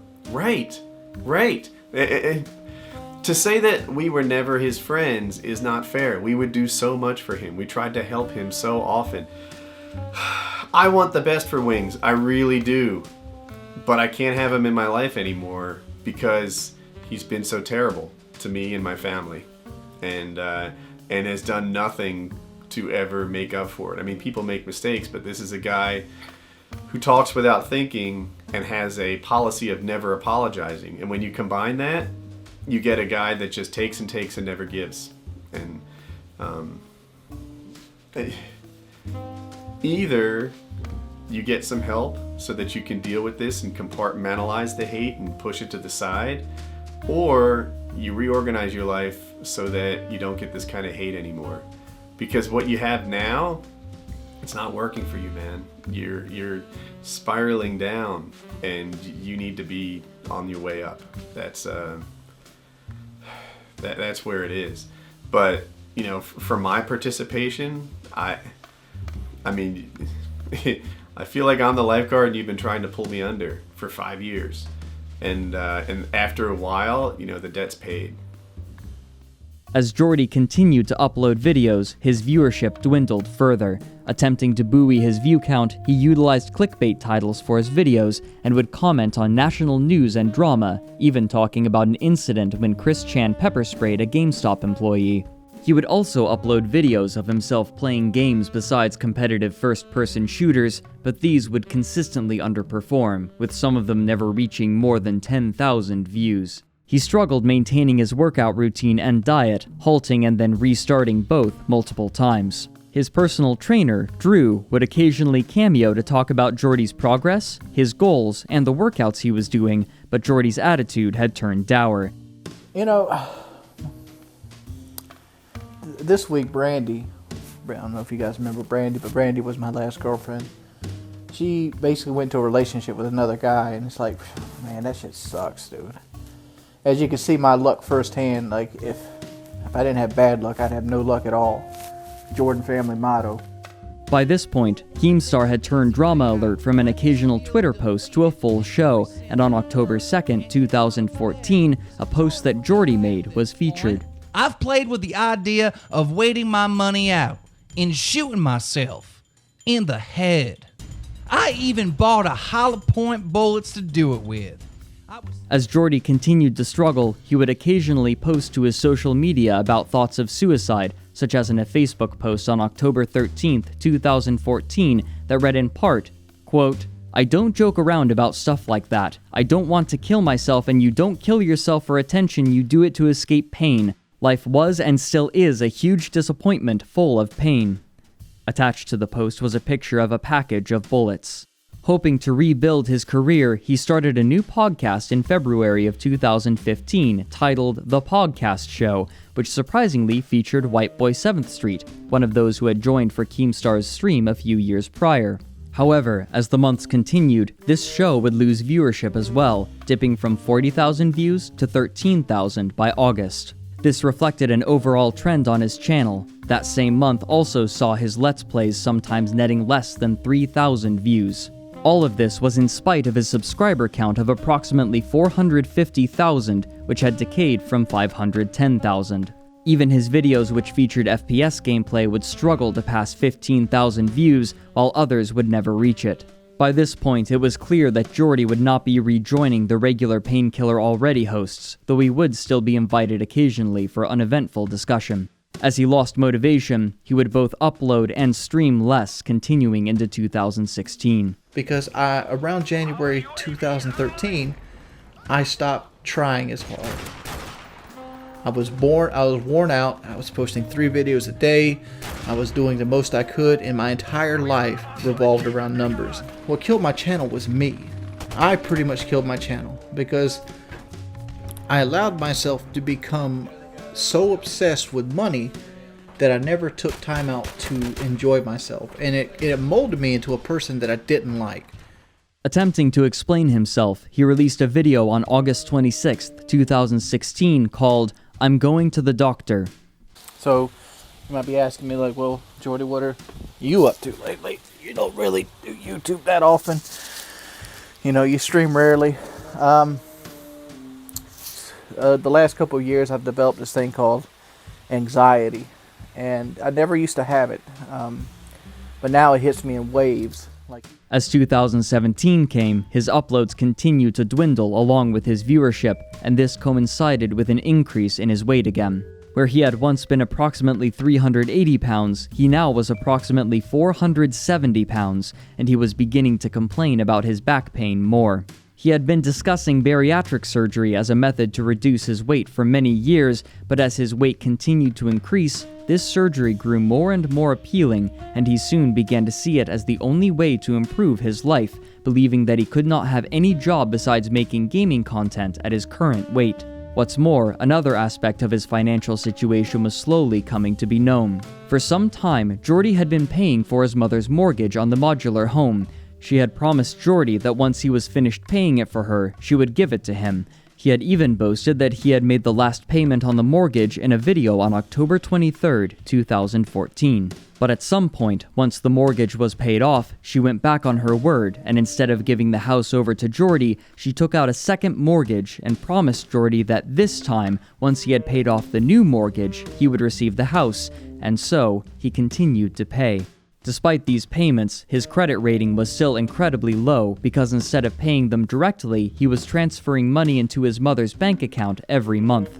Recognizing that his YouTube channel was likely not worth pursuing much longer, he changed his focus to Twitch, choosing to rely on live streams more than videos. According to himself, in 2016, he would average anywhere between 250 to 400 viewers at a time. However, he quickly gained a reputation for being aggressive and volatile, both towards those with whom he was playing and his own viewers, banning people for minor infractions or saying things he disagreed with. One person from Reddit noted in 2017 that, quote, "When I left YouTube, he said he was going to lose weight, but he is fatter than ever.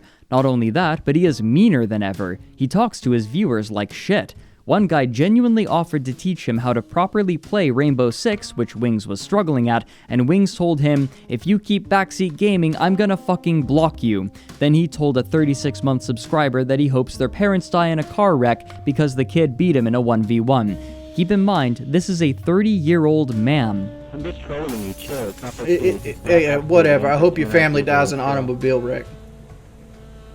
What?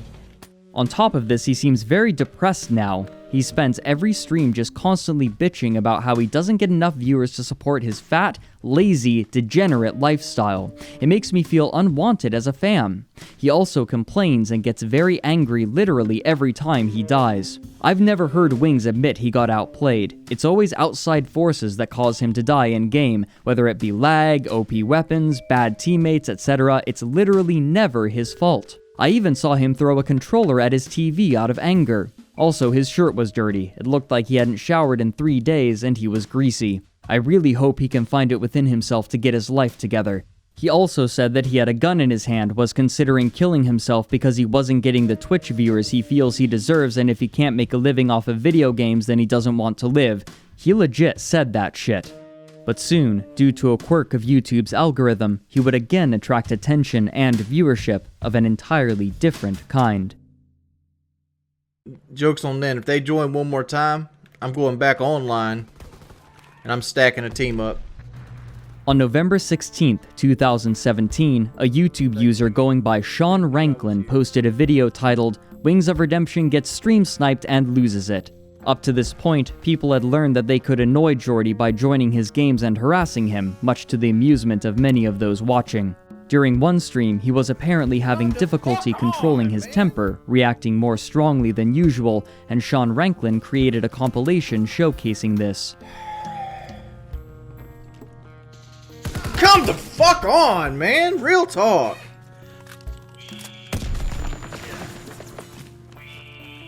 Dude, shut the fuck up, dude. You're a little kid.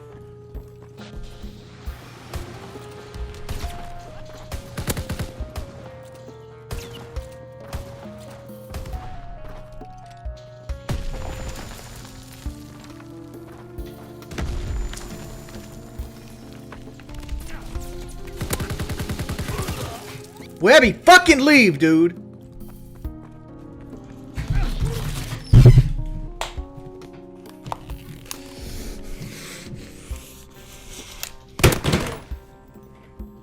Like, if somebody could give me like their information, like their name, their address, the number, how I can get in contact with these guys, I would really like to know, because like I'm seriously considering suing them. No, they're joining through recent players. Look here! Look, listen! Appearing offline does not fucking stop it. So stop giving fucking advice you know nothing about. I'm banning anybody trying to give me advice. Real talk.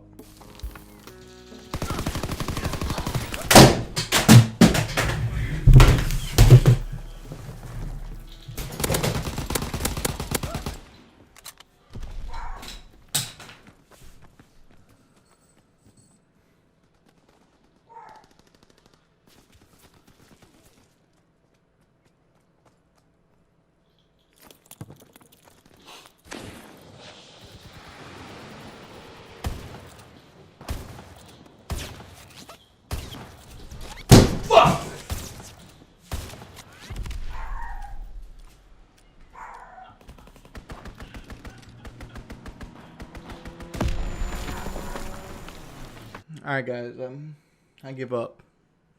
I don't know when I'll stream again. I really need to make this fucking money. I really wanted to get this fucking surgery, man. I wanted it so fucking bad. I just can't do it. I can't take this shit no more, man. All I wanted to do was, like, I was fucking lonely. I wanted to just fucking stream and have a good time, man. Have a good game. I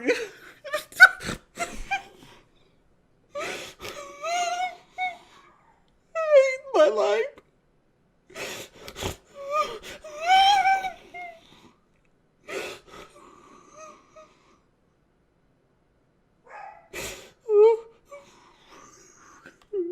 Sorry. I'm so sorry. This video quickly went viral, and as of today, it has 1.4 million views.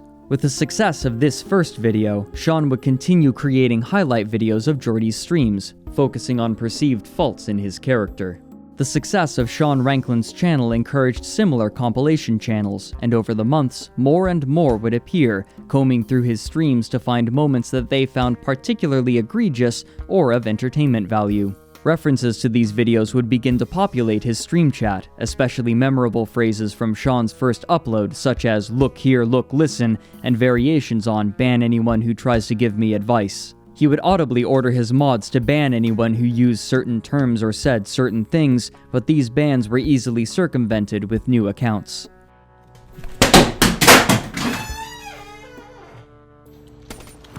Look at that bullshit, dude. Fuck! I put so many hours into Rainbow Six, and all I've done is lose viewers. I lost 5 subscribers while playing Rainbow Six. 5. I was struggling to keep 150 views. I'm almost at 300 on a game I fucking hate. It's a game I fucking hate, dude. I detest this game. This game makes me hate fucking life. It really does. And motherfuckers that come in here just to watch this shit, I hate you too. I literally do. I wish you just wouldn't show up so I didn't have to play this shit. So like, it would just fail like Rainbow Six. With pressure now coming from viewers looking to antagonize him, Jordy continued to lean more and more heavily onto the idea that some form of bariatric surgery would improve and even fix his life. On December 2nd, 2017, he posted a video to his channel to solicit opinions from his viewership. He noted that he was considering multiple kinds of surgery, but more importantly, he had yet to decide where he would receive it. If he chose America, it would cost in excess of $25,000, but if he went to the Mexico Bariatric Center, the total cost would be closer to $6,000, and since his income had decreased significantly over the years, the latter was proving the more favorable. Like, this surgery scares me to shit. But like, I'm at a point in my life where it's like, I'm 31. I got nothing going for me other than like a Twitch and YouTube channel. And like, I'm chronically unhappy with my entire life. And like, I hate video games. Like, there's no joy left in them. Like, I do them, I've been doing them, I've had to play for like 10 hours a day for 10 years. This is $3,995. I have that money now. I literally have that money now. Part of me gets excited thinking about it, that by the summer of next year, I might not be a fat dude anymore. If I go this route, I could pursue things outside the house that I normally wouldn't do. I'd have better energy. I wouldn't be a slave to food. I wouldn't be a prisoner of my own body anymore. I might be able to find a loving relationship that will last, and not people that will give up on me because I can't be as mobile or as active as a boyfriend needs to be.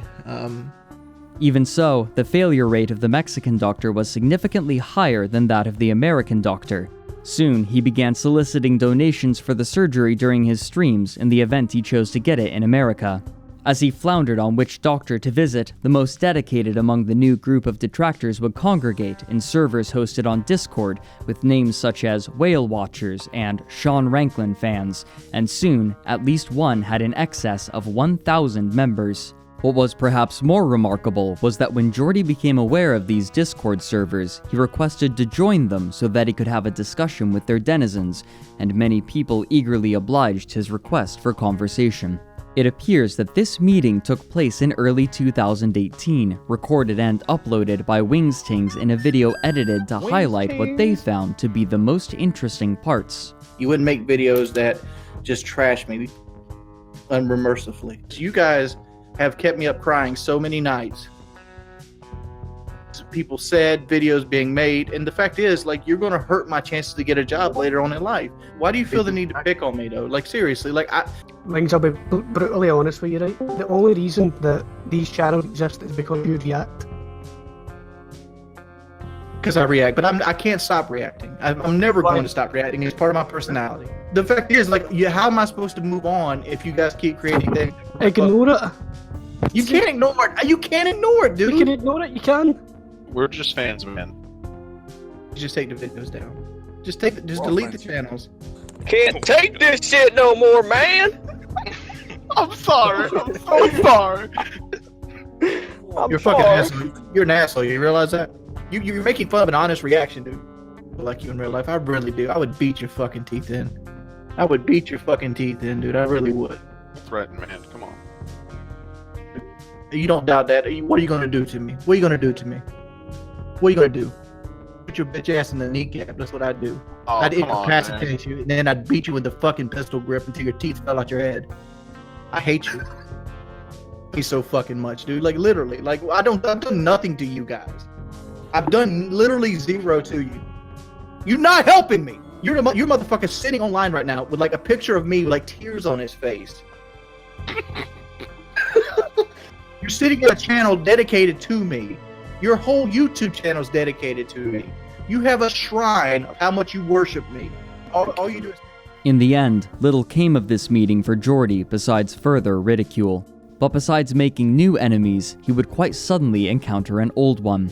During one of his live streams in early 2018, he noted, quote, "I don't like Keemstar. I want nothing to do with him. If I had my way and I could will it, I wish he would get in a car wreck. I literally do. He's the only person I can think of right now that I wish would literally die." I'm dead serious. Like, if somebody deserved to die on this planet, Daniel Keem would be one of them. That's dead serious. Like, if you wanted to do Sharia law, Daniel Keem should be one of the first people to die and have his hands chopped off. He's a despicable person, and that is word to your mother truth right there. Shortly afterward, Keemstar would upload a video voicing his displeasure upon learning of this comment.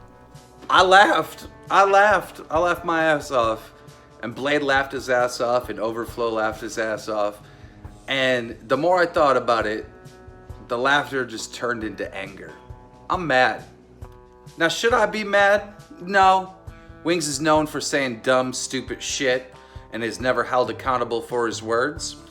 So, yeah, I shouldn't be mad, but I am. And the reason why I'm mad is because Wings said that I'm evil. I'm the most evil person that he's ever met. But then went on to say that I should die. He went on to say that I should die. You have 1 hour to agree with a fucking debate with me, or I'm taking this to Twitch staff, and they're gonna decide whether or not it was a death threat or not.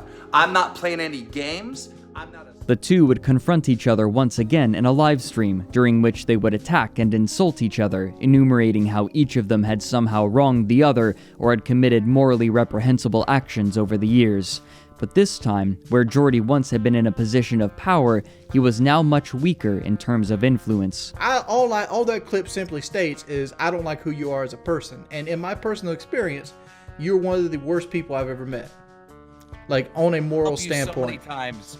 I tried to help you so many times. I got you involved with the Billionaires Challenge thing. How about right? after the Billionaires Challenge, where you and Blade decided to sit there and make fun of me and call me a retard, saying that you hope Wings continues to make videos forever so you can laugh at me? What about that?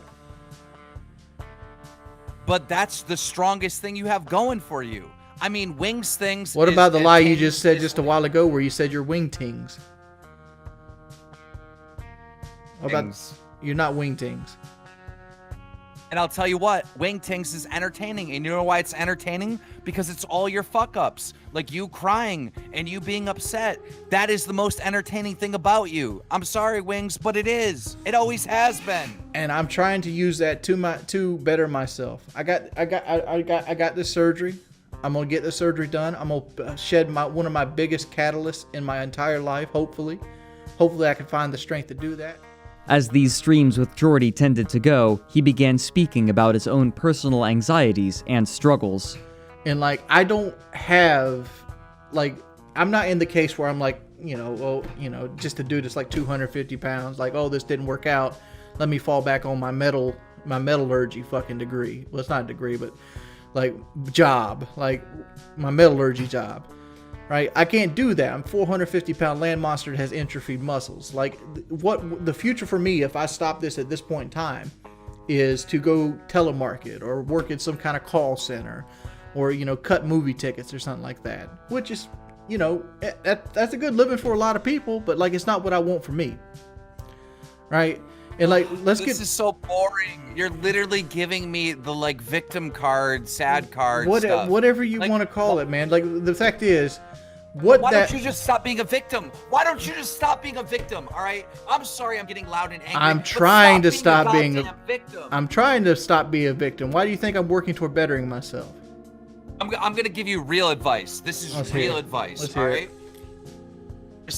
This is like not Keemstar. This is Dan Keem talking to Jordy. Mm-hmm. You have been doing this for a very long time. And as you do this online internet stuff, what happens with your health and your happiness? Nothing. All right? The only way you are ever going to be happy, honestly, is by quitting the internet. Around this time, Jordy seemed to have made up his mind about getting bariatric surgery, believing that it was the only way that he feasibly could lose weight. While he was still considering both America and Mexico as options, he learned that the American doctor would refuse to perform the operation unless he could reduce his weight to 400 pounds. While Jordy would sometimes share his weight, viewers were consistently dubious about his honesty, as he had a history of bending the truth. For example, in 2013, while recording a podcast, he had claimed that he had been shot in the leg after shouting at a man breaking into his mother's car, but he would later admit that this scenario was a fabrication. In this case, he claimed to be 460 pounds. He also revealed that he was prescribed a medication called Lexapro, an antidepressant used to control the effects of anxiety. But almost immediately after he stated his intentions, his life would undergo a sudden and violent interruption.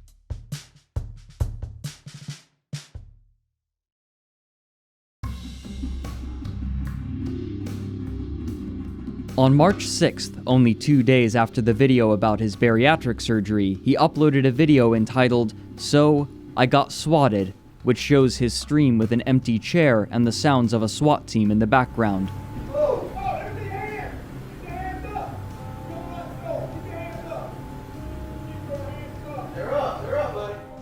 At one point, a SWAT team member walks in front of the camera for a short time. During this video, they ask who might have called in the team, and Jordy can be overheard giving a particular compilation channel name.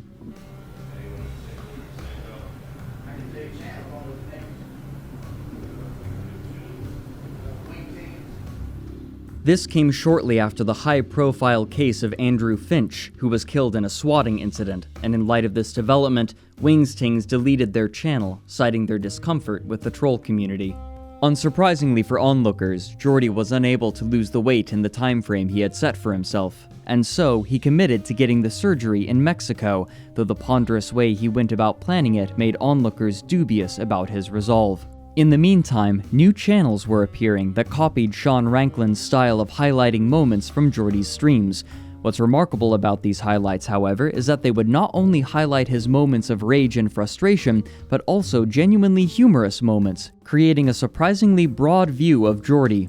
However, the comments would reveal the most prevalent reason for viewers to watch these videos, as did the donation messages, such as one that read, quote, "Can you call your grandma? I have a turd stuck up my ass and I need help getting it out." People would tease him with his verbal tics such as real talk, look here, and big ups, as well as frequently quoting Sean Ranklin's first video. They would also come up with numerous names for him. For example, upon discovering documentation that someone had at least once lived at Jordy's address by the name of Richard, people began to suspect that this was Jordy's legal first name. While this rumor proved untrue, calling Jordy Richard clearly upset him, and so people began calling him variations of it, with one common comment becoming "Big Ups Liquid Richard." They also began teasing him for his love of Wendy's chili and microwaved banquet meals, which he would occasionally eat on stream. By this point, he had become openly vocal about the reason he continued to stream. The only way I play this game is in hopes to get donations and subscriptions. Like that's the only reason I'm playing it. In a somewhat surprising turn of events, the members of the Painkiller Already podcast began discussing Jordy as well, speculating whether or not he would receive the surgery for which he had pined for years. Most notably, on April 21st, the Painkiller Already podcast hosted content producer Mr. Medicare, and a significant portion of the episode was dedicated to Woody and Kyle describing Jordy and his numerous misadventures, told with a derisive and comedic zeal. Sean Ranklin, using a quote from Kyle, released a video on March 22, 2018, in which he describes a scene from one of Jordy's streams that he had seen highlighted from one of the compilation channels. I was watching a stream clip the other day, and it was probably the darkest thing I'd ever seen in Wing's stream before. And he went and produced a photograph, a framed picture, and he was like, "This is me when I weighed, I want to say 240 pounds, and something happens. Something deep happened." He was just like a loss of hope. Like there was a moment where he was like, "That's where I was, and this is where I am." It was a dark moment. But then he started eating his banquet meal, and that perked us right back up, because he chews like a dog, you know, just chomp, chomp, swallow, and that banquet meal's gone. And then when he was done with it, he starts scraping up all the gravy with the fork and like getting all the juices that were in the bottom of the plastic tray, and we're just like, this is not a diet. Jordy continued to engage with the so-called troll discords as well, but with one important difference. He would stream at least some of these interactions on Twitch, such as one instance which Sean Ranklin uploaded onto their channel. Immediately upon joining, people began teasing him with well-known quotes. I'm only going to talk, and it's only going to be civilized if you guys play clips like you're doing right now. If you try to be funny, if you try to do any meme shit, I leave instantly, and I stop talking. While it's not certain precisely how many people joined, it quickly devolved into people talking over one another. Yo, what's up? Shout out to Sean Ranklin. Wait a fucking week, dude. Wait. All right, one more time, one more meme, and I'm out. Just to let you guys know this. Despite his threats to leave, he found himself unable for some time. I'm getting the fucking surgery, dude. I'm getting it. Okay, buddy. Yeah, all right, I'm sure. Okay. You're Liquid Richard. You can go. All right, I'm out. By the way, whoever just did that, I'm out. I'm getting. Yeah, I want you to. Yeah, I'm out. I'm looking here. I'm looking. Listen, all right. You see, Wayne, you're too scared to face your own reality. I'm getting the fucking surgery, dude. Here's the truth. Here's the truth about my life, right? I'm 460 pounds. I'm 460 pounds. My grandma can't take care of me the rest of her life, and she's I don't know how much longer she's gonna live. So like, if I don't get this surgery, There's nobody there for me in life. So if I get bedridden, guess what? I'm pretty much fucked. So I have to get the surgery. There is nothing to do with it. You see how you act, dude? Like, seriously. You're a little kid. Shut the fuck up. Little kid, you just went. Alright, Jordy, we'll move on. Alright, look here. Look, listen. Yeah. I'm not fighting Keemstar. I'm not going on PK. Here's what I'm most likely going to do. I'm most likely just going to quit, and you're going to lose your toy. Dang, you're going to How about that guy? You know why I won't? You know I haven't quit yet. Why don't I have the balls to quit? I have enough money to pay my house off and the surgery and do everything I need to do. You fucking cry on stream for money. You don't have the balls. I haven't cried on stream for money in a long time. Listen, shut up. Let me speak a fucking sentence without people interjecting. This is gonna be on Twitter tomorrow. It doesn't matter. Here's the thing. The only reason I let me talk. Mute them. Shout out Urban. Look, even your own dogs. That's ridiculous. The Painkiller Already subreddit would also be used as a place for those interested in Jordy to congregate, occasionally criticizing him and pointing out inconsistencies in some of his claims. For example, on May 28th, someone with particular interest in him created a long Reddit post in which they detailed why they believed he had lied about scheduling his surgery in Mexico. Of note was the fact that this person had tested Jordy's honesty by applying for bariatric surgery at the same location. Where Jordy had claimed that it took some time to be scheduled, this person claimed that, in his experience, the clinic offered to schedule the surgery as soon as he paid the $500 deposit. Jordy would discuss this mounting scrutiny during his streams. Not to mention, I'm scared to fucking death of the surgery. I'm scared of it. Who do I get to talk to about it? Nobody. Because if I talk about anything, on everything, there's a video made about it, and there's 20,000 people laughing at me, or there's a podcast with 100,000 viewers making fun of me, calling me a fucking idiot. What is there? It's like, seriously, what is there? I get what do I do this for a privilege for? Like, seriously, about a privilege to fucking sleep all goddamn day, play the same fucking games over and over and over again, to feel like shit, to realize nobody's ever gonna fucking love me? Like, what is the privilege that I fucking get? No, I don't got any friends, dude. I spend my entire life sitting in this fucking room. By this point, he also had begun taking his Lexapro despite his initial reservations. Like, I'm not off Lexapro. This is coming through Lexapro. Because I'm always stressed out. Like y'all motherfuckers give me so much anxiety. Anxiety meds aren't even working for me right now. I'm a fat dude. I'm going to cheat. It's going to happen. One of the reasons I'm getting this surgery is I'm trying to buy willpower. I'm trying to fuck myself up so badly that if I cheat, I'm going to vomit. And I'm going to throw up. And my body will reject food to the point that I force myself to learn a new way. Soon after this stream, he would take to the Reddit thread and admit that the creator of the thread was correct. He had indeed not yet paid the deposit due to nervousness over the procedure. On June 16th, the members of the Painkiller Already podcast were discussing the likelihood of Jordy actually scheduling and receiving the surgery. So, wing surgery is quickly approaching. I may lose $5. I'm starting to think that he's telling the truth on this. Yeah, get ready to dole that out. I would like it in doubloons. I saw on the subreddit. He breaks out the happy pills, and so I don't watch his streams very much, but the highlight videos, I swear I haven't even subscribed to any of the highlight video channels, but because I watch them all, YouTube knows that I secretly want to and keeps suggesting them from me. And yeah, he takes it and he's just like, shake it, shake it, shake it, shake it.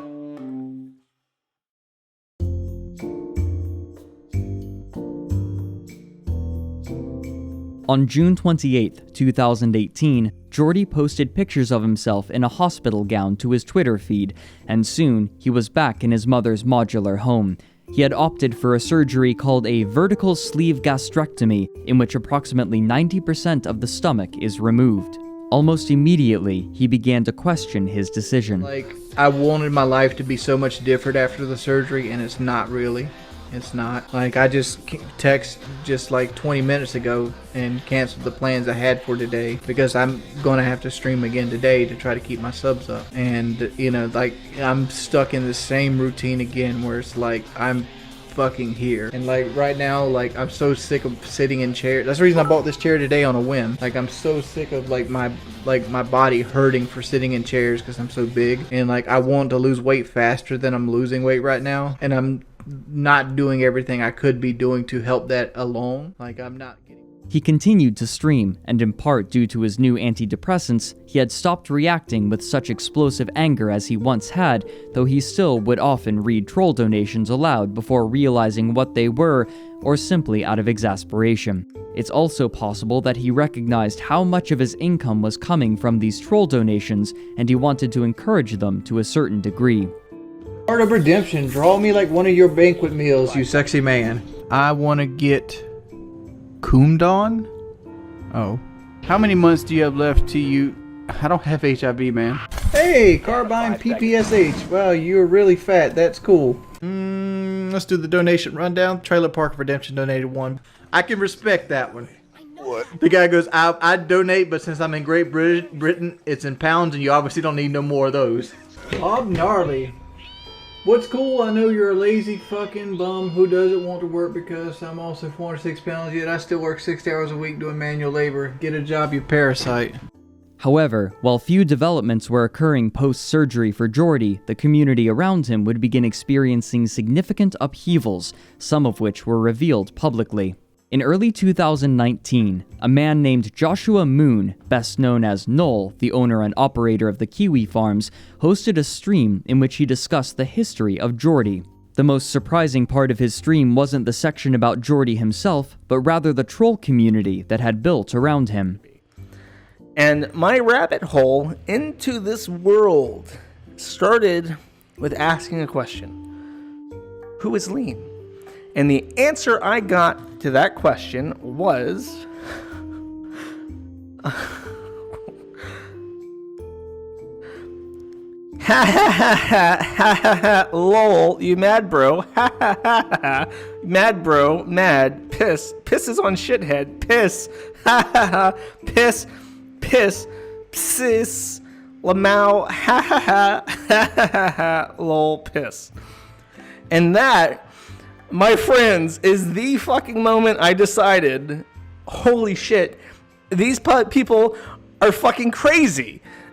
These people are fucking nuts. This is not just some random fucking faggot from their Discord. This is a trusted user. There's like 12 of these people. It's a Discord with like 1,000 motherfuckers, and this motherfucker is at the tippy top. He's up there in the upper echelons of the trolldom. This shit. When I was in there asking people about Lean, a couple days after I spoke to Lean, people are like, well, you know, he started to monetize his videos. I'm like, oh, is that it? And they're like, no, he makes him look positive in his videos. Well, fucking goddamn, that sounds awful. Let's look at this. Let's look at one of these DS positive videos that Lean put out on Wings of Redemption. It's fucking stupid. Like, all their fucking effort, they still couldn't stop me from going 40-10. After all their fucking effort, they still couldn't do it. And this is what pisses them off. In his videos, if Wings of Redemption gets trolled the fuck out but still ends up 40-10 with a 4-1 KD, a very, very good score, he'll include it in his highlight clips. And that is verboten. It is not allowed. If he does well in the video game, you cut that shit out. You leave that on the clipping floor. Soon after, he reveals that apparently, Lean claimed to a troll server that he had hired people to gather the personal information of everyone present in it. After trying to talk to the people in the troll server, Null was banned, and the owners completely purged the chat logs of the entire channel in order to prevent Joshua from gathering information and taking screenshots of the conversation. But this wasn't the only piece of infighting that was occurring. Some months later, on July 3rd, the Wings of Redemption subreddit's Discord server was, quote, given a holy cleansing.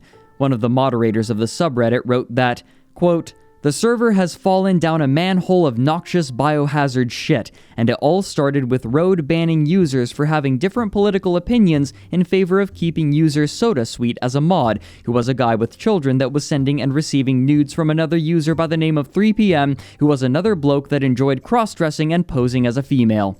End quote. He went on to describe the arguments and fights that members would have there, specifically attacking the head admin on the server. As the troll community fought among itself, Jordy continued his habit of Twitch streaming, maintaining a view count between 300 and 700 consistently, with irregular donations, but so far, very little has changed. While he has visibly lost weight as a result of his surgery, he has stated that he is still over 300 pounds, much heavier than he should have been a year after his surgery. He continues to state that he wants to stop making gaming content online, but he can't convince himself to leave the reliable money, and so, he continues to read troll donations and ban accounts from his stream chat, only for the trolls to replace them with new accounts shortly afterward. Many speculate that Jordy may only stop streaming on Twitch when people stop donating money, but the amount he receives only seems to be increasing with time, as people pay to send him messages in order to harass him. Jordy Jordan now stands as an example of what happens when someone without the proper mental fortitude, flexibility, or attitude is suddenly given fame in a niche area, and when someone's poor social habits alienate them from any kind of support network, whether in the form of their contemporaries or their viewer base. He also shows what can happen to those who feel themselves incapable of making any sort of significant change in their lives, and the fates to which they may consign themselves.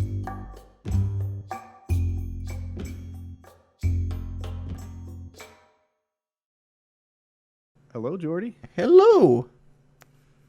How are you? How did you do it? I restarted Discord. I closed the tab and I reopened it. Okay. My stream was all blaming me. They were calling me a boomer who didn't understand technology. I did the basic stuff, you know, like if it doesn't work, just turn it on and off. All right. So what's new, brother?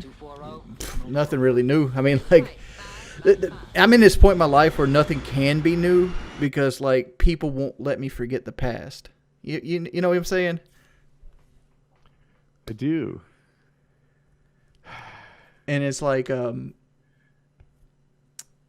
that's just where it is. So I live my life perpetually answering the same 6 questions. Wait. Hold on. Are you ever going to go back on PKA?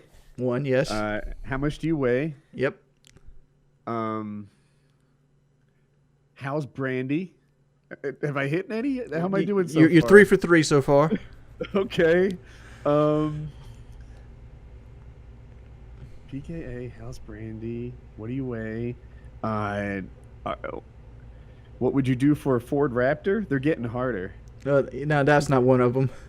Okay. Something about the Mustang, maybe? That's vague. We'll take it, though. Will you play Call of Duty? Yep. And... you helped me out with the last one. Are you going to play Rainbow today?